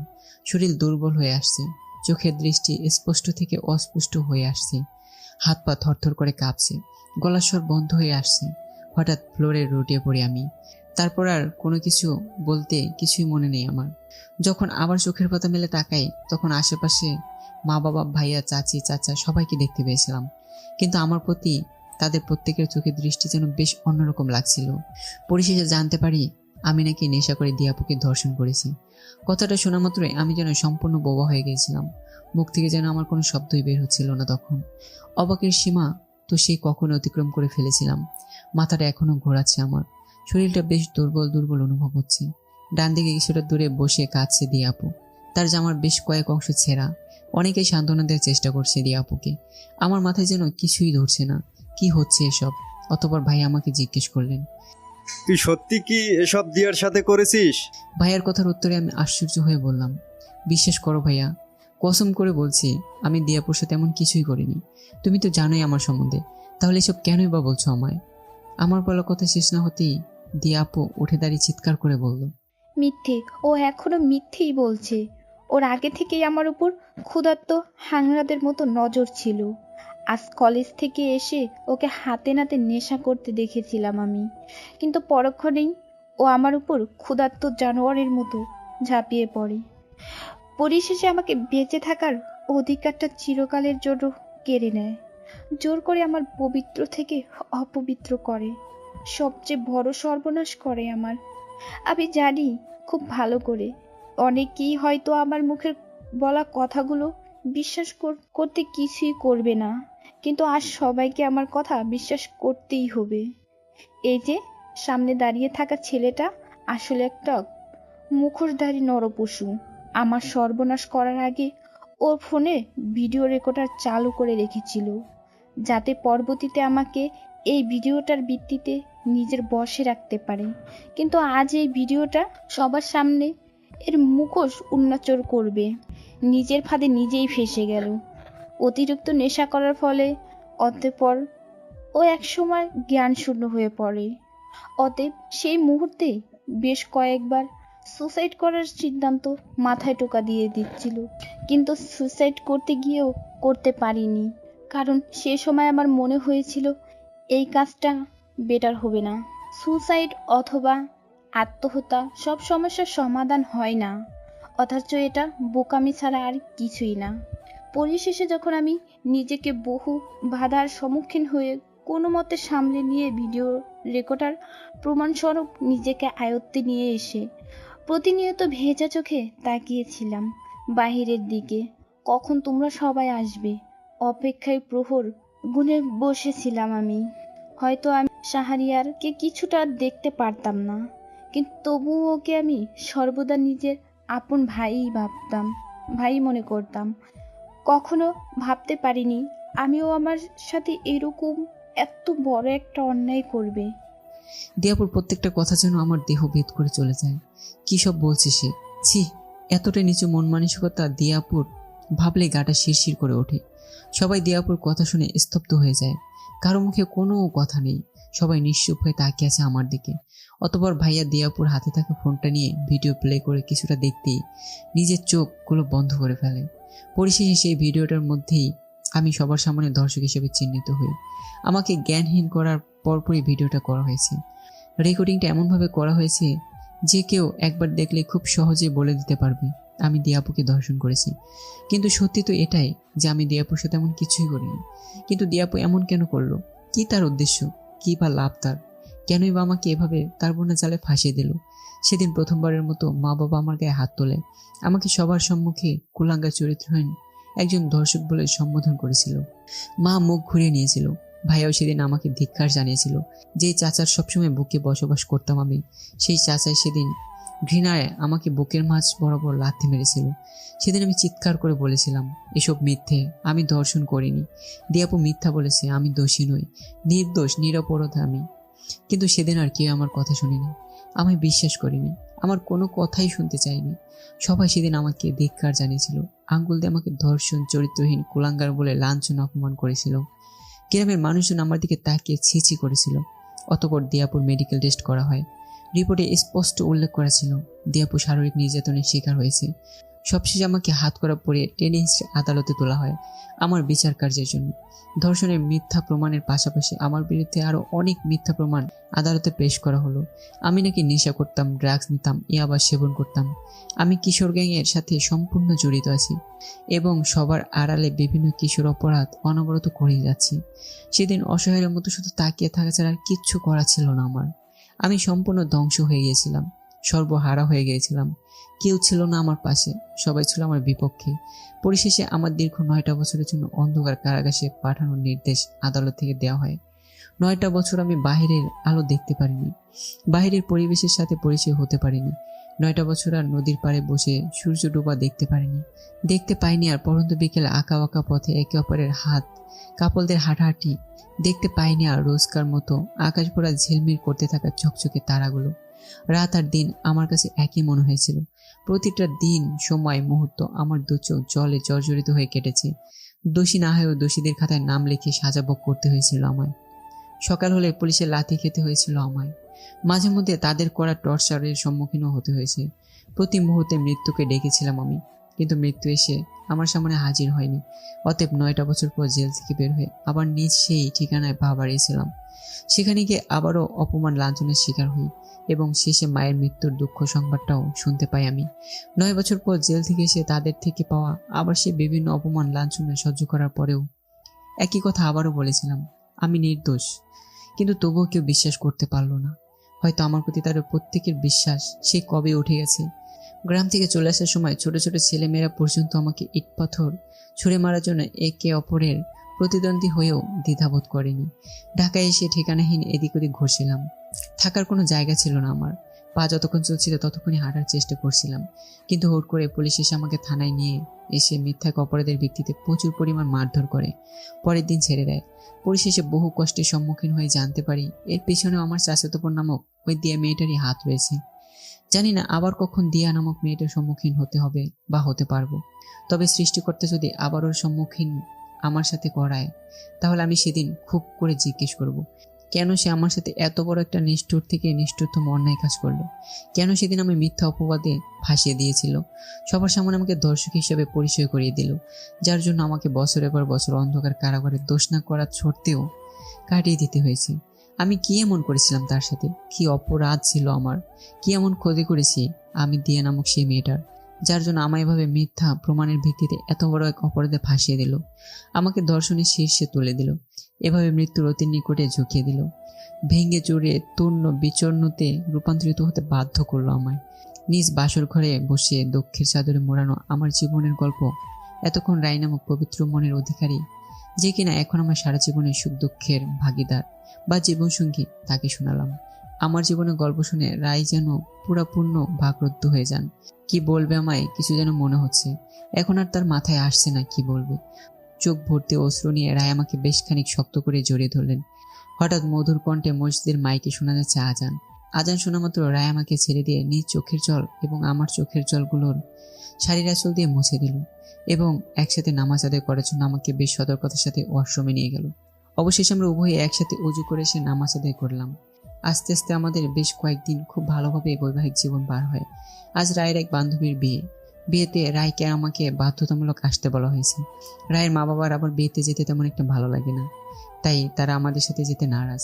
অতঃপর রায়ের বান্ধবী বাড়ির নিকটে এসে পৌঁছালাম। রায় গাড়ি থেকে বের হয়ে হুইল চেয়ারটা বের করে আমাকে ধরে হুইল চেয়ারে বসিয়ে যেই সামনে পা বাড়াতে যাবে সেই মুহূর্তে অত্যন্ত গতিময় একটা গাড়ি রায়ের দিকে তেড়ে আসে। রায় দ্রুত আমার হুইল চেয়ারটা ধাক্কা দিয়ে কিছুটা দূরে ঠেলে দেয় এবং গাড়িটা ততক্ষণে রায়কে ধাক্কা মেরে চলে যায়। চোখের সামনে রক্তাক্ত অবস্থায় রায় প্রতিনিয়ত যন্ত্রণায় ছটফট করে উঠছে, আর আমি ধবাস করে হুইল চেয়ার থেকে পড়ে গেলাম। রায় বলে চিৎকার করে রাস্তায় বুক স্পর্শ করে কিছুটা হেসে বহু কষ্টে রায়ের খুব নিকটে গিয়ে রায়ের ফর্সা দুগাল নিজ শ্যামলা বর্ণের দুহাত দিয়ে স্পর্শ করে চিৎকার করে রায়কে ডাকতে লাগলাম। কিন্তু রায় কোনো কথাই বলছে না, জল ভরা চোখে তাকিয়ে থাকা ছাড়া। রায়ের শরীর থেকে প্রচন্ড পরিমাণ রক্তপাত হচ্ছে, রক্তে আমার হাত পর্যন্ত রাঙিয়ে যাওয়ার উপক্রম। হঠাৎ রায় তার চোখের পাতাগুলো বন্ধ করে ফেলে। হাজারো ডাকার পরেও রায় আর তার চোখ মিলে তাকিয়ে আমায় দেখলো না। দূর দূরান্ত থেকে অনেক মানুষ ছুটে আসছে এদিকে। মুহূর্তে অনেক মানুষের ভিড়ে চারদিকে আচ্ছন্ন হয়ে যায় এবং কিছু মানুষের সাহায্যের জন্য হাত বাড়িয়ে দেন। অতঃপর তাদের সাহায্য সহযোগিতা গ্রহণ করে আমি রায়কে হাসপাতালে নিয়ে আসতে সক্ষম হই। রায়ের মা বাবা খবর পেয়ে দ্রুত ছুটে আসেন হাসপাতালে। তারা উভয়ে বেশ আতঙ্কের মধ্যে রয়েছেন, খুব কান্নাকাটি করছেন, ভয়ের মধ্যে রয়েছেন। একমাত্র মেয়ের যদি কিছু হয়ে যায় তাহলে তারা কার মুখচ্ছবি দেখেই বা বাঁচবেন। ডাক্তার এখন অপারেশন থিয়েটার থেকে বের হচ্ছে না। বেশ অনেকটা সময় পার হয়ে গেছে। মনের ভিতর ভয় ভীতিতে ভরপুর হয়ে গেছে আমার। মনটা কেঁদে কেঁদে উঠছে রায়ের জন্য। রায়ের জন্য আজ আমার নতুন করে জীবন পাওয়া, বেঁচে থাকা সবকিছু একমাত্র রায়ের জন্যই। কিন্তু সে রায়ের যদি কিছু হয়ে যায় তাহলে আমি কি নিয়ে বা বাঁচবো? কি করে বা এই পৃথিবীর বুকে নিঃশ্বাস নেব? কি করে বা রায়হীন প্রহর কাটবে আমার? হে আল্লাহ, আমার প্রতিপালক, আমার সৃষ্টিকর্তা, দয়া করুন, দয়া করো তুমি। রায়ের মতো পবিত্র সুন্দর ভালো মনের একটা নারীকে এভাবে আমার থেকে কেড়ে নিও না। ওকে ছাড়া যে আমি সব ক্ষেত্রে অচল। মনে মনে নিজের সৃষ্টিকর্তার কাছে প্রার্থনা করে যাচ্ছি রায়ের জন্য। হঠাৎ ডাক্তারটার কার্য সম্পন্ন করে বের হলেন অপারেশন থিয়েটার থেকে। রায়ের মা বাবা উভয়েই দ্রুত ছুটে গেলেন ডাক্তারের নিকটে। ডাক্তার ওনাদেরকে সান্ত্বনা প্রদান করে বললেন, অনেক রক্তক্ষরণ হয়েছে, অবস্থা খুবই শোচনীয়। বাইরের দেশ থেকে ডাক্তার আসছে আজ। আমার যা করা ছিল নিজের সাধ্য মতোই আমি করেছি, বাকিটা উনি এসে করবেন। ডাক্তারের এরূপ কথা শুনে রায়ের মা বাবা দুজনেই অশ্রুসিক্ত হয়ে পড়েন। অতঃপর ডাক্তার আবার বললেন, প্লিজ আপনারা এভাবে ভেঙে পড়বেন না। কষ্ট তো রায়ের জন্য আমারও বেশ হচ্ছে। রায়ে হাসপাতালে একজন সুনামধন্য ডাক্তার, তার হঠাৎ এরূপ মর্মান্তিক দুর্ঘটনায় আমি সহ আরও অন্যান্য ডাক্তার বেশ দুশ্চিন্তার মধ্যে রয়েছে। সবাই প্রার্থনা করিয়ে যাচ্ছে রায়ের জন্য। বিশ্বাস রাখুন সৃষ্টিকর্তার প্রতি, আর দুহাত তুলে মোনাজাতে সৃষ্টিকর্তাকে ডেকে বলুন তিনি যেন রায়কে এই ভূপৃষ্ঠ থেকে উঠে অনন্তে না নিয়ে যান। সন্তানের প্রতি বাবা মার প্রার্থনা তখনই সৃষ্টিকর্তা ফিরিয়ে দেন না। কথাগুলো বলে ডাক্তারটার চোখে টলমল করতে থাকা জলগুলো মুছে নিজেকে কিছুটা স্বাভাবিক হিসেবে চিহ্নিত করে চলে যান। বুকটা আমার প্রতিনিয়ত কষ্টে ফেটে যাচ্ছে। চোখের জলগুলো টপটপ করে গাল বেয়ে পড়ছে আমার। রায়ের নিকটে যেতে ডাক্তার বারণ করেছেন, তবে দূর থেকেই অশ্রুসিক্ত নয়ন মিলে তাকিয়েছে রায়ের দিকে। রায়ের মা বাবা কষ্টের ভিড়ে হারিয়ে গেলেও নিজেদেরকে বেশ শক্ত করে আমাকে সান্ত্বনামূলক আস্থা দিয়ে শান্ত করার চেষ্টা করছেন। সকাল করে রাত নেমে আসলো। পরিশেষে বাইরের দেশ থেকে আসা ডাক্তার হাসপাতালে এসে উপস্থিত হন। রায়ের চিকিৎসা করার জন্য অপারেশন থিয়েটারে প্রবেশ করেন। মনে মনে বেশ ভয় হচ্ছে আমার, কষ্ট হচ্ছে, যন্ত্রণা বেদনাও হচ্ছে। রায়ের মা বাবা প্রচুর দুশ্চিন্তার মধ্যে রয়েছেন। একমাত্র মেয়ের এরূপ করুণ শোচনীয় অবস্থা মনে হচ্ছে তারা আর নিজ চোখে দেখতে পারছেন না। রায়ের এমন কষ্ট যেন তারা আর সহ্য করতে পারছেন না। অবশেষে ডাক্তার বেরিয়ে আসলেন। সবাই ডাক্তারের দিকে জিজ্ঞাসা চাহনিতে তাকিয়ে আছে। মনে মনে সবারই এটা ভেবে খুব ভয় হচ্ছে ডাক্তার যেন শেষমেশ নেগেটিভ উত্তর প্রকাশ না করেন। অতঃপর ডাক্তার নিজের মাস্কটা খুলে কয়েকবার হালকা কাশি দিয়ে কিছুটা গম্ভীর গলায় বললেন, congratulation, operation is successful. Now there is no need for tension. She is okay now, but it will take a long time for him to regain his sense. ডাক্তারের মুখ থেকে পজিটিভ কথার ধ্বনি শুনে আমি এক স্বস্তির শ্বাস ফেললাম। অতঃপর রায়ের বাবা ডাক্তারের কথার উত্তরে বললেন, thank you so much doctor, you save my daughter's life. রায়ের বাবার কথার উত্তরে ডাক্তার মুচকি এসে বললেন, No thanks, let me know. কথাটা বলেই ডাক্তার চলে গেলেন। অতঃপর আমরা সেই কেবিনে চলে গেলাম যেখানে রায়কে শিফট করা হয়েছে। রাত অনেক হয়েছে, এখনো রায়ের জ্ঞান ফিরেনি, হয়তো আরো বেশ সময় লাগতে পারে। রায়ের মা বাবা পাশের কেবিনে রয়েছেন, আর আমি রায়ের ঠিক মাথার নিকটে হুইল চেয়ারে চুপটি মেরে বসে রয়েছি এবং রায়কে সুস্থতা দান করার জন্য সৃষ্টিকর্তার কাছে হাজার শুকরিয়া জানাচ্ছি। রাত যখন গভীর তখন হাসপাতালটা একদম নিরিবিলি, নিশ্চুপ, স্তব্ধ। তখন মাথায় কারো হাতের ছোঁয়া পেয়ে আমার ঘুমটা ভেঙে যায়। মিটমিট করে অশ্রুসিক্ত চোখ দুটো মিলে দেখতে পেলাম রায়ের জ্ঞান ফিরেছে। সেদিন শক্ত করে রায়ের হাত ধরে বলেছিলাম, তোমায় খুব ভালোবাসি আমি। সৃষ্টিকর্তাকে 1000 বার শুকরিয়া জানালেও হয়তো কম মনে হবে। পরের দিন সকালে রায়ের মা বাবা রায়কে জুড়ে প্রচুর কান্নায় ভেঙে পড়েছিলেন। অতঃপর রায় বহু কষ্টে আস্তে আস্তে ফিসফিস করে বলল, আমাকে ইচ্ছাকৃতভাবে গাড়িটা ধাক্কা দিয়ে চলে গেছে। জানি না কেন বা কে করেছে, তবে এটা ষড়যন্ত্র ছিল। নিজের মেয়ের মুখে এমন কথা শুনে তিনি কিছুটা চুপ করে ভেবে বললেন, এজন্য চিন্তা করিস না মা, জানি না এমনটা কে করেছে, ইচ্ছাকৃতভাবে না অইচ্ছাকৃতভাবে, তবে সে যেই হোক আমি তাকে ছাড়ব না। অতঃপর রায়ের বাবা পুলিশকে ইনফর্ম করেছিলেন এবং পুলিশ দ্রুত তদন্ত শুরু করে অতি সহজেই সেই রাস্তায় সিসিটিভি ফুটেজ চেক করে অপরাধীকে চিহ্নিত করেন। সিসিটিভি ফুটেজে স্পষ্ট দেখা গিয়েছে লাল টি শার্ট পরা একটা লোক গাড়ি চালাচ্ছিল এবং গাড়ির পিছনে স্বয়ং রায়ের বড় মামা বসেছিলেন। অতএব পুলিশ রায়ের মামার বাড়িতে গেলে রায়ের বড় মামা প্রথমে নিজের গুনাহ কবুল না করলে পরবর্তীতে পুলিশের এক দুঘা পড়তেই ফুরফুর করে সব সত্যি কথা বলে দেয়। আসিফকে জেলে পাঠানোর জন্যই মূলত রায়ের বড় মামা বেশি রেগে গিয়ে এমন একটা অন্যায় কাজ করে ফেলেন। পরিশেষে আসিফের মতো তার বাবাকেও আজ জেলের ভাত হজম করতে হচ্ছে। অতএব ধীরে ধীরে প্রায় 8টা দিন পার হয়ে গেল। তবে রায়কে তার কন্ডিশনের উপর ডিফেন্ড করে হাসপাতালে এভাবে কয়েকদিন থাকতে হবে। বেশ খানিক আগে রায়ের বাবা মা উভয় একসাথে হাসপাতাল থেকে বাড়িতে চলে গেছেন রায়ের পছন্দের সব খাবার নিয়ে আসতে। রায়ের বাবা মা চলে যাওয়ার পরপরই সেদিন যার বিয়ে হওয়ার কথা ছিল, অর্থাৎ রায়ের সে বান্ধবী ফোন দিয়ে বলল সে তার স্বামী এবং শ্বশুরবাড়ির 2জন মানুষকে সঙ্গে করে এখানে আসছেন রায়কে দেখতে। আমি রায়ের দিকে তাকিয়ে আছি। রায় আমাকে এভাবে নিজের দিকে তাকিয়ে থাকতে দেখে ফিক করে হেসে ফেললো এবং কিছু একটা বলতে গিয়েও থেমে যায়। পিছনে কারো উপস্থিতি টের পেলাম, হয়তো রায়ের বান্ধবী এসেছে। তাছাড়া এখন রায়ের মা বাবা আসার কোনো প্রশ্নই আসে না। অতঃপর আমি পিছনে ফিরতে মুহূর্তেই থমকে গেলাম। আমার চোখগুলো যেন রূপকথার গল্পের এক রাক্ষসের চোখগুলোর মতো বড় বড় হয়ে যায়। রায়ের বান্ধবীর সাথে নিজের আপন ভাইকে দেখতে পাবো যে সেটা সত্যি আমার কল্পনার বাইরে ছিল। ভাইয়া আমাকে এভাবে এই অবস্থায় দেখে যেন বাকরুদ্ধ হয়ে যায়। হয়তো ভাবতেই পারিনি কখনো আমাকে এভাবে আবার সে চোখের সামনে দেখতে পারবে। ভাইয়ের পিছনে দিয়া নামক সেই মেয়েটি এবং তার সাথে এক অচেনা ছেলেকে দেখতে পেলাম। দিয়াকে দেখে বছরের পর বছর দিয়া নামক মেয়েটার প্রতি জমানো রাগে আমার বুকটা যেন সেই মুহূর্তে ফেটে যাচ্ছিল। দিয়াপু আমাকে দেখে ভাইয়ার মতোই অবাকে পরিণত হয়। ভাইয়া আর দিয়াপু অবাক হয়ে আমার দিকে তাকিয়ে রয়েছে এখনো। অতঃপর রায়ের বান্ধবী রায়ের এমন মর্মান্তিক ঘটনাতে দুঃখ প্রকাশ করে ভাইয়াকে ইঙ্গিত করে দেখিয়ে দিয়ে বললেন, উনি আমার স্বামী, এনার সাথে আমার সেদিন বিয়ে হয়েছিল।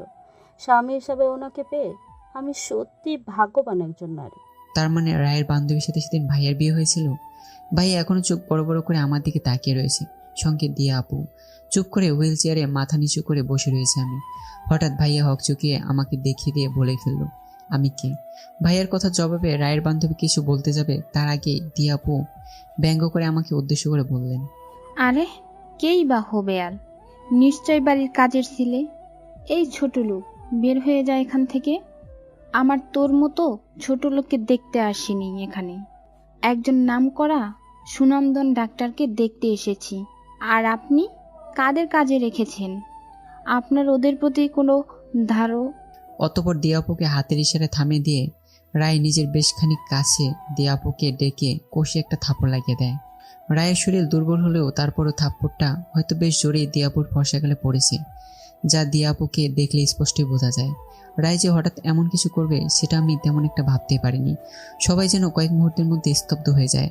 অতএব রায় দিয়াপুকে উদ্দেশ্য করে জোর কণ্ঠে বললেন, কারো সম্বন্ধে বলার আগে জেনে নাও সে আসলে কে। ও আমার ভালোবাসা, আমার স্বামী, আমার বেঁচে থাকার উৎস। খবরদার যদি আর একবারও ওর সম্পর্কে উল্টাপাল্টা। আমি রায়ের স্বামী, এই কথাটা শুনতে ভাইয়ার দিয়াপু যেন পুরাপূর্ণ চমকে ওঠেন। তাদের নিজেদের কানকেও হয়তো বিশ্বাস করতে পারছে না। হঠাৎ দিয়াপুর পাশে দাঁড়িয়ে থাকা ছেলেটা রায়কে উদ্দেশ্য করে বলে উঠল, হাউ ডেয়ার ইউ! আপনি আমার স্ত্রী গায়ে হাত তোলা সাহস কিভাবে পেলেন?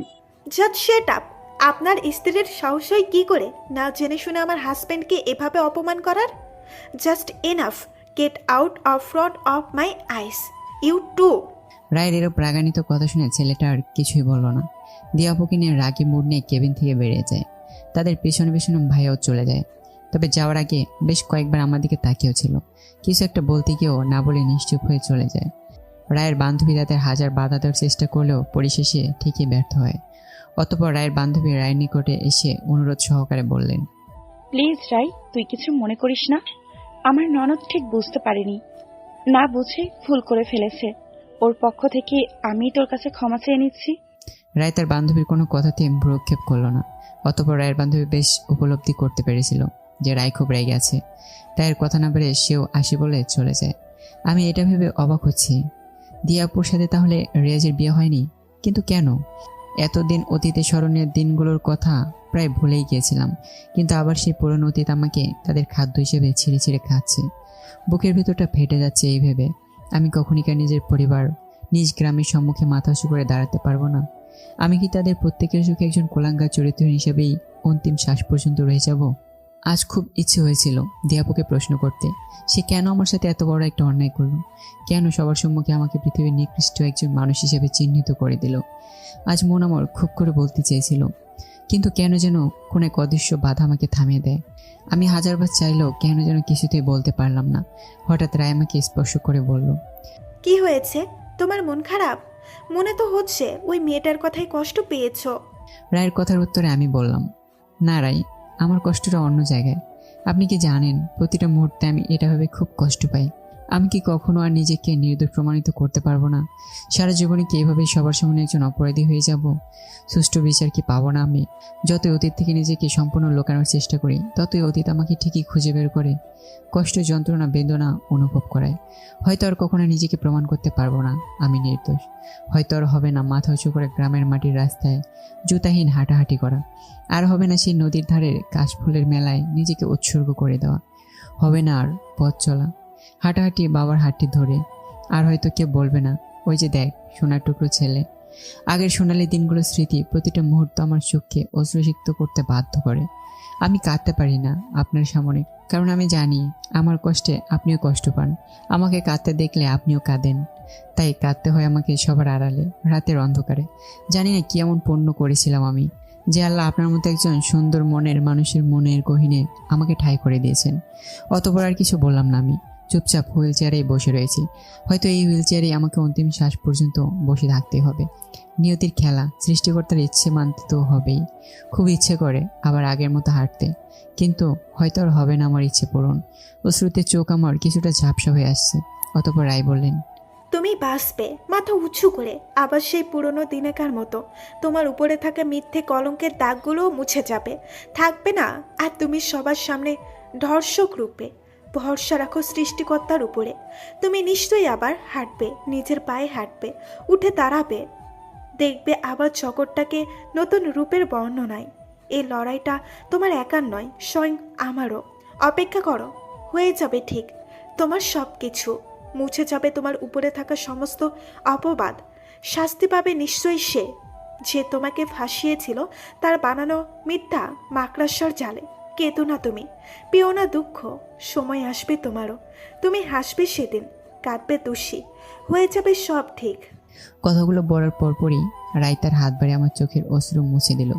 আমি সেই মুহূর্তে রায়ের হাতটা ধরে রায়ের দিকে তাকিয়েই বললাম, রায়, আপনি হয়তো অবাক হবেন এটা শুনে যে আপনার বান্ধবীর স্বামী হচ্ছে আমার আপন বড় ভাই, যার সাথে আমার রক্তের সম্পর্ক। আমার কথাগুলো শুনে রায় অবাক হয়েই বলল, তার মানে নিশ্চয়ই যেই মেয়েটা তোমাকে অপমান করেছিল, সেই দিয়া নামক সেই পাপী মেয়েটা। আমি অশ্রুসিক্ত নয়ন দুটো বন্ধ করে মাথা খানিকটা নিচু করে বললাম, হ্যাঁ। শিট, তুমি যদি সেই মুহূর্তে বলতে এই সেই মেয়ে যার মিথ্যা অপবাদে তোমাকে 9 বছর কারাগারে থাকতে হয়েছে, তাহলে সেই মুহূর্তেই নিজে অসুস্থতার কথা ভুলে গিয়ে আরও কয়েকটা থাপ্পড় লাগিয়ে দিতে পারতাম। আপনি অসুস্থ, উত্তেজিত হয়ে পড়তেন, তাই হয়তো কোনো এক অদৃশ্য বাধা আমাকে সেই সময় থামিয়ে দিয়েছিল। এত চিন্তিত তুমি আমার জন্য? হ্যাঁ, আপনি ছাড়া কে বা আছে যেভাবে আমার পাশে থাকবে? পা দুটো অচল তা জানা সত্ত্বেও আমার কাছে আসবে, ভালোবাসবে, সেবা করবে, নানা অসুবিধার সম্মুখীন হবে, আমায় এত বিশ্বাস করবে। আমার কথার উত্তরে রায় কিছুটা হেসে দিয়ে বললেন, আমাকে আপনি বলা বন্ধ করে দিলেই কিন্তু খুশি হব। আরেকবার আপনি করে বললে কথা বলবো না আর তোমার সাথে। আর এমনিতেও কথা না বলে থাকতেও পারবো না তোমার সাথে, কারণ একটাই, তোমার প্রতি আমার বিশ্বাসটা গভীর, ভালোবাসাটা সত্য। আস্তে আস্তে সময়ের গতিতে 1 মাস পার হয়ে যায়। রায় এখন সম্পূর্ণ সুস্থ। এই 1 মাসে রায়ের বান্ধবী আর রায়কে দেখতে আসেনি, হয়তো তার চোখেও ধুলো মিশ্রণ করে দেওয়া হয়েছে। সুস্থ হওয়ার পরপরই রায়কে ধীরে ধীরে আমার কাছে যেন কেমন একটা অদ্ভুত লাগতে আরম্ভ করে, কারণ রায়ের আগের মতো আমার তেমন একটা কেয়ার করে না, কাজের চাপে হয়তো। এই ভেবে ব্যাপারটা উড়িয়ে দিল, পরবর্তীতে ব্যাপারটা উড়িয়ে দিতে পারলাম না। দিন দিন আমার প্রতি রায়ের অবহেলা বেড়ে যাচ্ছে, যা আমার কাছে অসহনীয়, কষ্টকর, যন্ত্রণা, বেদনাদায়ক। চোখের পাতা মেলেই ঘুমানোর চেষ্টা করছি, কিন্তু ঘুম আসছে না। আমার ঘুম কেড়ে নেওয়ার মানুষটাই বেশ আরামে আমার পাশে নিশ্চিন্তে গভীর নিদ্রায় রয়েছে। চোখের পাতা বন্ধ করলাম, মনটা আজকাল ভয়ে ভীতিতে সম্পূর্ণ ভরে গেছে। এটা ভেবে হঠাৎ রায়ের কি হলো। পরের দিন সকালে রোজকার মতো হুইল চেয়ারে বসে চা খাচ্ছিলাম।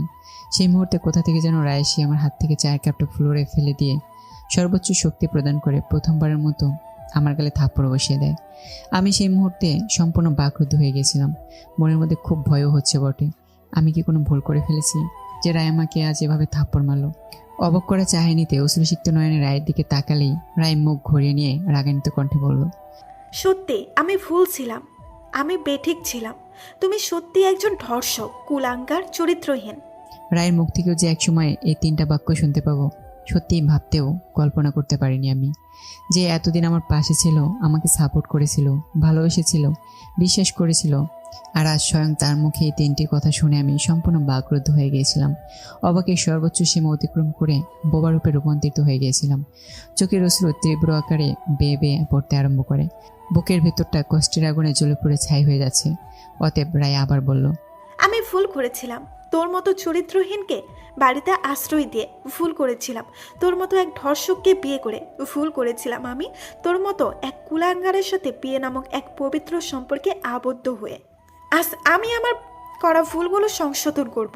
তোর মতো একজন ধর্ষকের বেঁচে থাকার কোনো অধিকার নেই। তোরা জানোয়ার, নিকৃষ্ট পশু, তোদের মতো নারীর দেহলোভী ধর্ষকদের বাঁচার কোনো অধিকার নেই। তোদের শুধু মরার অধিকার আছে, বেঁচে থাকার নয়। কথাগুলো বলার পরপরে রায় একটা পিস্তল বের করে আমার দিকে তাক করলো। মুহূর্তে আমার চোখ জোড়া বন্ধ হয়ে যায়। কি হচ্ছে এসব আমার সাথে? রায় কেন হঠাৎ আমার সাথে এরূপ আচরণ করছে? হঠাৎ রায় পিস্তলটা চালিয়ে দেয়। নিমিষে আমার চারপাশটা অন্ধকার আচ্ছন্ন হয়ে পড়ে। গুলিটা এসে আমার বুক ভেদ করে পিছন দিকে বেড়ে যায়। ঠাস করে ফ্লোরে লুটিয়ে পড়লাম। বুক থেকে গল গল করে রক্তে ফ্লোরটা কয়েক সেকেন্ডের মধ্যে রঞ্জিত হয়ে যায়। হয়তো আর এই যাত্রায় বেঁচে ফেরা হবে না। ধীরে ধীরে শীতল হয়ে যাচ্ছে আমার দেহখানি। পড়ে আসি মৃত্যুর দুয়ারে। উঠিয়ে নেওয়ার জন্য আসছে সে। চারদিকে ঘুটঘুটে অন্ধকার লাগছে আমার। চোখগুলো প্রায় চিরতরে বন্ধ হয়ে যাওয়ার শিউরে উঠেছে। তাকিয়েছি রায়ের দিকে। অন্তিম শ্বাস পর্যন্ত হয়তো এভাবেই থাকবো। চোখের কোণ থেকে পড়া অনবরত আমার অশ্রু মিশ্রণ হয়ে যাচ্ছে আমার দেহের তাজা রক্তের সাথে। রায়ের মুখে হাসি, তবে চোখে জল, হাতে পিস্তল, মাথা নিচু, বুকে প্রশান্তি, অন্তরে ব্যথা। হঠাৎ রায় পিস্তলটা নিজ মাথা বরাবর তাক করলো এবং আমার দিকে একবার তাকিয়ে নিজ অশ্রুসিক্ত নয়নজোড়া বন্ধ করে ট্রিগারে হালকা স্পর্শ করে বেশ খানিকটা জোরেই চাপ দিল। সেই মুহূর্তে আমি খুব জোরে চিৎকার দিয়ে চোখের পাতা মেলে উঠে বসলাম। চারদিকে অন্ধকার, ডিম লাইটের হালকা আলোতে দেখা যাচ্ছে পাশে গভীর নিদ্রায় রয়েছে রায়। তার মানে এতক্ষণ আমি দুঃস্বপ্ন দেখছিলাম।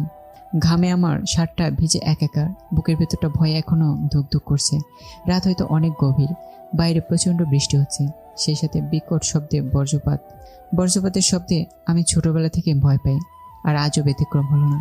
খোলা জানালা দিয়ে প্রচণ্ড বেগে ঠান্ডা বাতাস বয়ে আসছে রুমে। ভেতরটা বারবার শিউরে উঠছে। কাঁপুনি শুরু হয়ে গেছে, মাথা ঘোরাচ্ছে, ঝিমঝিম করছে, কষ্ট হচ্ছে, অস্বস্তি লাগছে, খারাপ লাগছে। শীতে কাঁপছি, যন্ত্রণায় কুকিয়ে উঠছি। না পারছি এত যন্ত্রণা সহ্য করতে।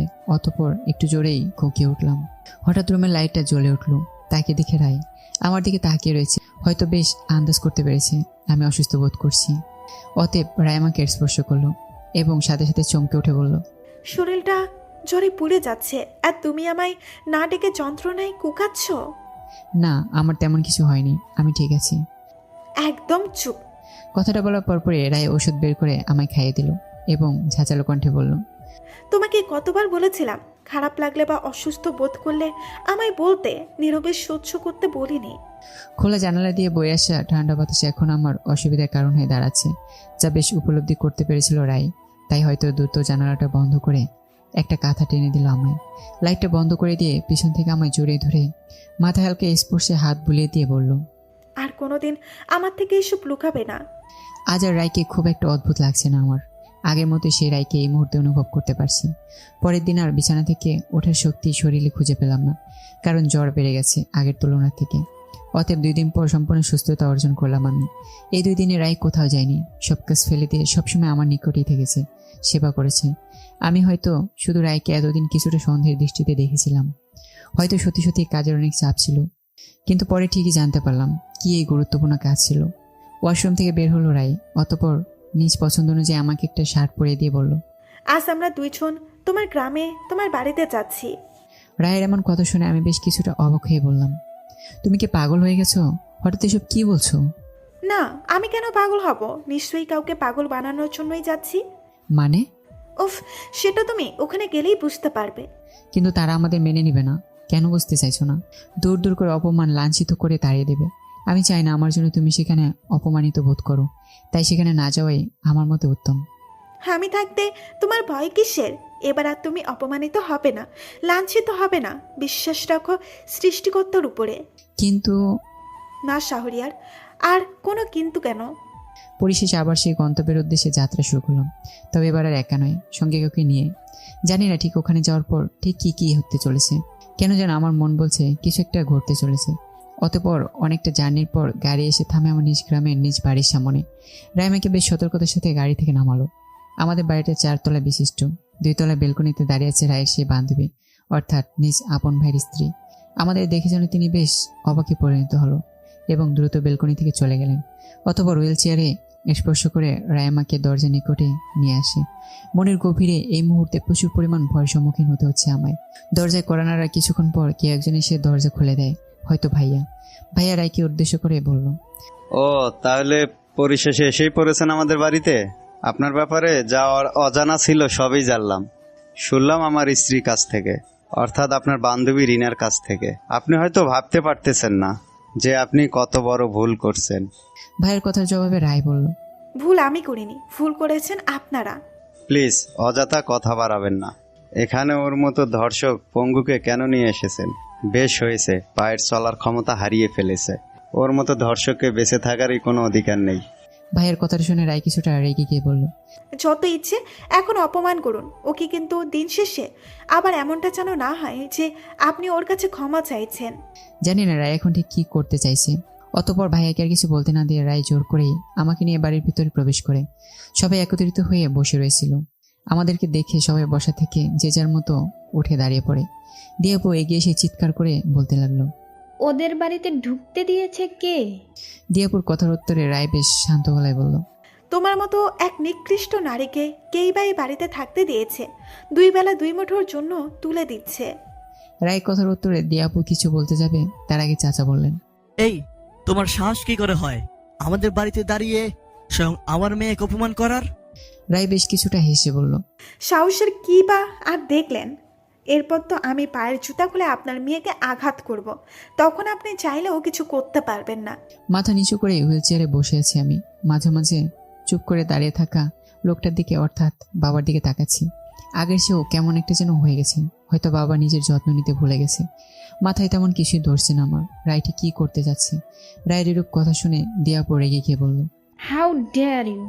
আপনার সাহস কি করে হয় আমাকে এভাবে অপমান করার? Just shut up you bad girl. এই, আপনার সমস্যা কি? আপনি এখানে কেনই বা এসেছেন? আর আপনার লজ্জা করে না আমাদের বাড়িতে এসে আমাকেই অপমান করতে? দিয়াপুর কথাগুলো শুনে রায় কিছুটা হেসে বলল, এখানে এসেছি সবার সামনে তোর মুখোশ উন্মুক্ত করার জন্য এবং আমার স্বামীর উপরে থাকা সমস্ত কালো দাগ ধুয়ে মুছে পরিষ্কার পরিচ্ছন্নতে রূপান্তর করতে আর নিকৃষ্ট মানুষের অপমান করতে আমার বেশ আনন্দই লাগে। রায়ের কথাগুলো শুনে দিয়াপু যেন আগুনের গোলা। অতঃপর দিয়াপুকে বাধা প্রদান করলো চাচা। তারপর তিনি বললেন, তুমি কিন্তু মাত্রা সীমা অতিক্রম করে যাচ্ছ। লজ্জা বলতে যদি তোমার কিচ্ছু থেকে থাকে তাহলে চলে যাও এখান থেকে। যদি আপনার লজ্জা বলতে কিছু থেকে থাকে তাহলে চুপ থাকুন। আমি এখানে অযথাই কথা বাড়াতে আসিনি, আসল সত্য প্রকাশ করতে এসেছি। ধর্ষণের পরপরই কেউ প্রেগনেন্ট হয়ে যায় না। কথাটা বলার সাথে সাথে রায় একটা মেডিকেল রিপোর্ট ছুঁড়ে মেরে আবার বলল, সেদিন ডাক্তার মেডিকেল রিপোর্টে উল্লেখ করেছিল রিয়ার সাথে শারীরিক সম্পর্ক করা হয়েছে, কিন্তু আসল সত্য তো এটাই যে সেদিন দিয়ার সাথে কোনো শারীরিক সম্পর্ক হয়নি। সেই দিনকার রিপোর্ট মিথ্যা ছিল। আসল রিপোর্ট সবার সম্মুখেই পড়ে আছে ফ্লোরে, যেখানে লেখা আছে দিয়া আগে থেকেই প্রেগনেন্ট ছিল। বিশ্বাস না হলে রিপোর্টটা ফ্লোর থেকে উঠিয়ে সবাই দেখতে পারেন। রায়ের কথাগুলো শুনে সবাই যেন চমকে ওঠে। না চাইতেও ভাইয়া ফ্লোর থেকে রিপোর্টটা উঠিয়ে মাথা নাড়িয়ে বলল, সত্যিই তো। কিন্তু দিয়াপু চিৎকার করে তখনও বলল, কি হচ্ছে এইসব? 9 বছর আগের ঘটনা সম্পর্কে আবার কেন ঘাটাঘাটি করা হচ্ছে? আর এই মহিলা একের পর এক মিথ্যা কথা বলেই যাচ্ছে, তারপরও সবাই কেন চুপ? দিয়াপুর কথাগুলো শুনে রায় মুচকি হাসলো এবং সাথে সাথে একজন ডাক্তারকে টেনে হিঁচড়ে কয়েকজন পুলিশ বাড়ির ভিতরে প্রবেশ করলো। ডাক্তারের মুখখানি লাল হয়ে রয়েছে, হয়তো সম্মুখীন হতে হয়েছে পুলিশের আঘাতের। অতঃপর ডাক্তার নিজের ভুল স্বীকার করে দিয়াপুকে দেখিয়ে দিয়ে বলেছিল, সেদিন দিয়াপু ডাক্তারকে অপ্রকাশ্যে মোটা অঙ্কের টাকা দিয়ে আসল রিপোর্ট না দিয়ে মিথ্যে রিপোর্ট দিতে বলেছিল। ডাক্তারের কথাগুলো শুনে যেন সবাই ধীরে ধীরে অবাকের শীর্ষস্থানটা অতিক্রম করে ফেলে। দিয়াপু এখন বেশ মনে মনে ভয়ের সম্মুখীন হচ্ছে। অতঃপর রায় আবার বলল, তো এখন খুব ভালো করেই বুঝাই তো যাচ্ছে সেদিনের ভিডিওটাও মিথ্যে ছিল। সেদিন শাহরিয়ারকে ঘুমের ওষুধ খাইয়ে জ্ঞানহীন করে ওর সাথে এমন নোংরা ভিডিও করা হয়েছিল, যা এখন আপনারা বিশ্বাস করতে বাধ্যই হবেন। এখন আর চুপ করে থেকে কোনো লাভও নেই দিয়া। ভালো এটাই হবে সত্যিটা বলে দাও। সেদিন মিথ্যা প্রমাণের ভিত্তিতে একজন নির্দোষকে 9 বছর শাস্তি পেতে হয়েছিল, আর আজ সত্য প্রমাণের ভিত্তিতে তোমার মতো এক পাপীর রক্তে মাংসে করা নিকৃষ্ট নারীর বিচার হবে। পরিশেষে শাস্তি তোমাকেই পেতে হবে। এখন আর হাজারটা মিথ্যার আশ্রয় নিলেও কোনো লাভ হবে না। সেদিন সময়টা তোমার এক পাপিষ্ঠর হাতে ছিল, কিন্তু আজ সময়টা এক সত্যবাদের হাতে। আজ তুমি কাঁদবে, সে হাসবে। হঠাৎ বাবা এগিয়ে গিয়ে দিয়াপুকে কষে একটা থাপ্পড় মারে, কান্না মিশ্রিত কণ্ঠে বলল, দোহাই লাগে, আসল সত্যিটা এবার বল। দিয়াপু এখন চুপ করে রয়েছে, কিছু বলছে না। আর এমনিতেও বলার কি বা আছে তার কাছে। অতঃপর রায় আরো বেশ কিছু প্রমাণ উন্মুক্ত করার পর দিয়াপর চুপ করে থাকতে পারলো না, কান্নায় বসে পড়লো ফ্লোরে এবং বলতে আরম্ভ করলো, হ্যাঁ, আমিই দোষী, আমিই ফাঁসিয়েছি আমার বোনা মাকড়সার জালে। আমি রিয়াজ নামের একটা ছেলেকে ভালোবাসতাম। আমি সম্পূর্ণ অন্ধ ছিলাম ওর প্রেমে, এমনকি ওর সাথে শারীরিক সম্পর্ক পর্যন্ত করেছি আমি। সেদিন যখন শাহরিয়ার রিয়াজকে থাপ্পড় মেরেছিল, তখন রিয়াজ আমার সাথে সম্পর্ক ভেঙে দিতে চেয়েছিল। তাই আমি রেগে গিয়ে মেসেঞ্জারে বাজে মেসেজ ভিডিও পাঠানোর কথা বলে শাহরিয়াকে ফাঁসাতে চেয়েছিলাম, কিন্তু পারিনি। পরবর্তীতে যখন জানতে পারি আমি প্রেগনেন্ট, তখন রিয়াজকে এ কথা বললে ও উত্তরে বলেছিল আমাকে তখনই ও বিয়ে করবে যখন আমি তার কথা অনুযায়ী শাহরিয়ারকে এভাবে ভাসাবো। দিন যতই এগোচ্ছিল আমার প্রতি রিয়াজের অবহেলা ততই বাড়ছিল। পরিশেষে আর সহ্য করতে পারছিলাম না আমি। এমনিতেই শাহরিয়ার প্রতি আগে থেকেই আমার একটা রাগ ছিল, হিংসে ছিল। তাই পরিশেষে আমি রিয়াজের কথায় রাজি হয়ে যাই। প্ল্যান অনুযায়ী শাহরিয়ারকে মিথ্যা বেড়াজালে ফাঁসিয়ে দেই। সবার সামনে ওকে দুনিয়ার সবচেয়ে নিকৃষ্ট মানুষ হিসেবে সবার সামনে দাঁড় করাই। সম্পূর্ণ ধ্বংস করে দেই শাহরিয়ারকে। কিন্তু পরিশেষে কি পেলাম আমি? রিয়াজও আমার সাথে বেমানি করলো, আমার সাথে বিশ্বাসঘাতকতা করলো। তাই আমি ওকে ভাড়াটিয়া গুন্ডা লাগিয়ে খুন করাই এবং পেটে থাকা বাচ্চাকেও আমি নষ্ট করে ফেলি। এমনকি অ্যাক্সিডেন্ট করিয়ে শাহরিয়ার পায়ের দাঁড়ানোর ক্ষমতাও আমিই কেড়ে নেই। হ্যাঁ, সব কিছুর পিছনে আমিই রয়েছি। আমাকে ক্ষমা করো সবাই। আজ আমার প্রচুর হাসতে ইচ্ছে করছে, মন খুলে হাসতে ইচ্ছে করছে। জানি না শেষ কবে হেসেছিলাম, তবে আজ হাসছি মন খুলে। দিয়াপুর কথাগুলো শুনে ভাইয়া হাঁটু গেড়ে বসে পড়লেন। বাবা বারবার নিচের বুকে হাত দিচ্ছে, জানি না কেন। অতঃপর রায় আবার বলল, এই কথা তো স্বীকার করলে না যে তুমি আর তোমার বাবা মিলে শাহরিয়ার মাকে খুন করে সেটাকে হার্ট অ্যাটাক রূপ দিয়েছ। রায়ের এমন কথা শোনার পরপরই সবাই সহ আমি পর্যন্ত অবাক হয়ে রায়ের দিকে তাকালাম। সবাই যেন এই কথাটার জন্য প্রস্তুত ছিল না। চাচাও বেশ ঘাবড়ে আছে, ভয়ভীতির মধ্যে রয়েছে। দিয়াপু এবার আগের তুলনায় নিজের কান্নার মাত্রাটা বাড়িয়ে দিয়ে বলল, হ্যাঁ, আমি আর বাবা মিলেই শাহরিয়ার মাকে হত্যা করেছি। শাহরিয়ার মা সব জেনে গিয়েছিল, তাই আমি ওনাকে হত্যার চেষ্টা করার সময় বাবা আমাকে ধরে ফেলে। বাবার কয়েকটা থাপ্পড় খেয়ে আমি সব সত্যি বলে দিই বাবাকে। কিন্তু পরক্ষণে বাবা স্বয়ং শাহরিয়ার মাকে হত্যা করতে আমাকে সাহায্য করে, কারণ একটাই, সেটা হলো ধন সম্পত্তির লোভ। কিন্তু সব শেষ হয়ে গেল, ফাঁস হয়ে গেল এই মহিলা আমার সব খেলার সমাপ্তি ঘটিয়ে দিল। অতঃপর দিয়াপুর কথাগুলো বলার পরপরই রায় তার নিজের জুতোটা খুলে দিয়া নামক নিকৃষ্ট এক নারী গেলে বেশ কয়েকটা বসিয়ে দিয়ে বলল, তোর মতো নারীর কোনো ক্ষমা হয় না। অতঃপর পুলিশ দিয়াপু আর চাচাকে থানায় নিয়ে যায়। তবে থানায় নিয়ে আসার আগে গ্রামের নারী পুরুষ উভয়ের হাতে গণপিটুনি খেতে হয়েছিল। অতঃপর বাবা আর কিছু না পেরে হার্ট অ্যাটাক করেন। বাবাকে দ্রুত হাসপাতালে নিয়ে আসার কারণে বেঁচে যান। পরিশেষে বাবার ভাই উভয়ে আমাকে ঘিরে কান্নায় ভেঙে পড়েন। ভাইয়া প্রায় আমার পায়ে পড়ে গিয়েছিলেন। পরিশেষে তাদের ক্ষমা করে দিই আমি। চাচার যাবজ্জীবন কারাদণ্ড আর দিয়াপুর ফাঁসির কার্যক্রম করা হয়। চোখের সামনে দিয়াপুর ফাঁসি দেখছি আমি এবং হুইল চেয়ারে বসে সেই মুহূর্তে হাসি থামাতে পারিনি আমি। মৃত্যুর পর দিয়াপুর লাশটা মর্গে নিয়ে আসার সময় খাদে পড়ে যায়। ভাগ্যক্রমে গাড়ির ড্রাইভার বেঁচে যান। তবে দিয়াপুর লাশটা গাড়ির সাথে খাদে পড়ে গিয়ে আগুনে পড়ে ছাই হয়ে যায়। আবার আগের মতো সবকিছু ঠিকঠাক হয়ে যায়। আমাকে বিদেশে চিকিৎসার জন্য নিয়ে যাওয়া হয় এবং পরিশেষে আমি আবার নিজের পায়ে দাঁড়ানোর ক্ষমতা ফিরে পাই, যা সম্পূর্ণ রায়ের জন্যই হয়েছে। আমি সত্যি ভাগ্যবান। রায়ের মতো এক সুন্দর পবিত্র মনের অধিকারী এক নারীকে নিজের জীবনসঙ্গিনী হিসেবে পেয়েছি। আজ আমার সুখের কোনো কমতি নেই, হাসির কোনো কমতি নেই। সবকিছু যেন রায়কে ঘিরেই। রায়কে পেয়ে আমার জীবনটা সম্পূর্ণ পরিপূর্ণ।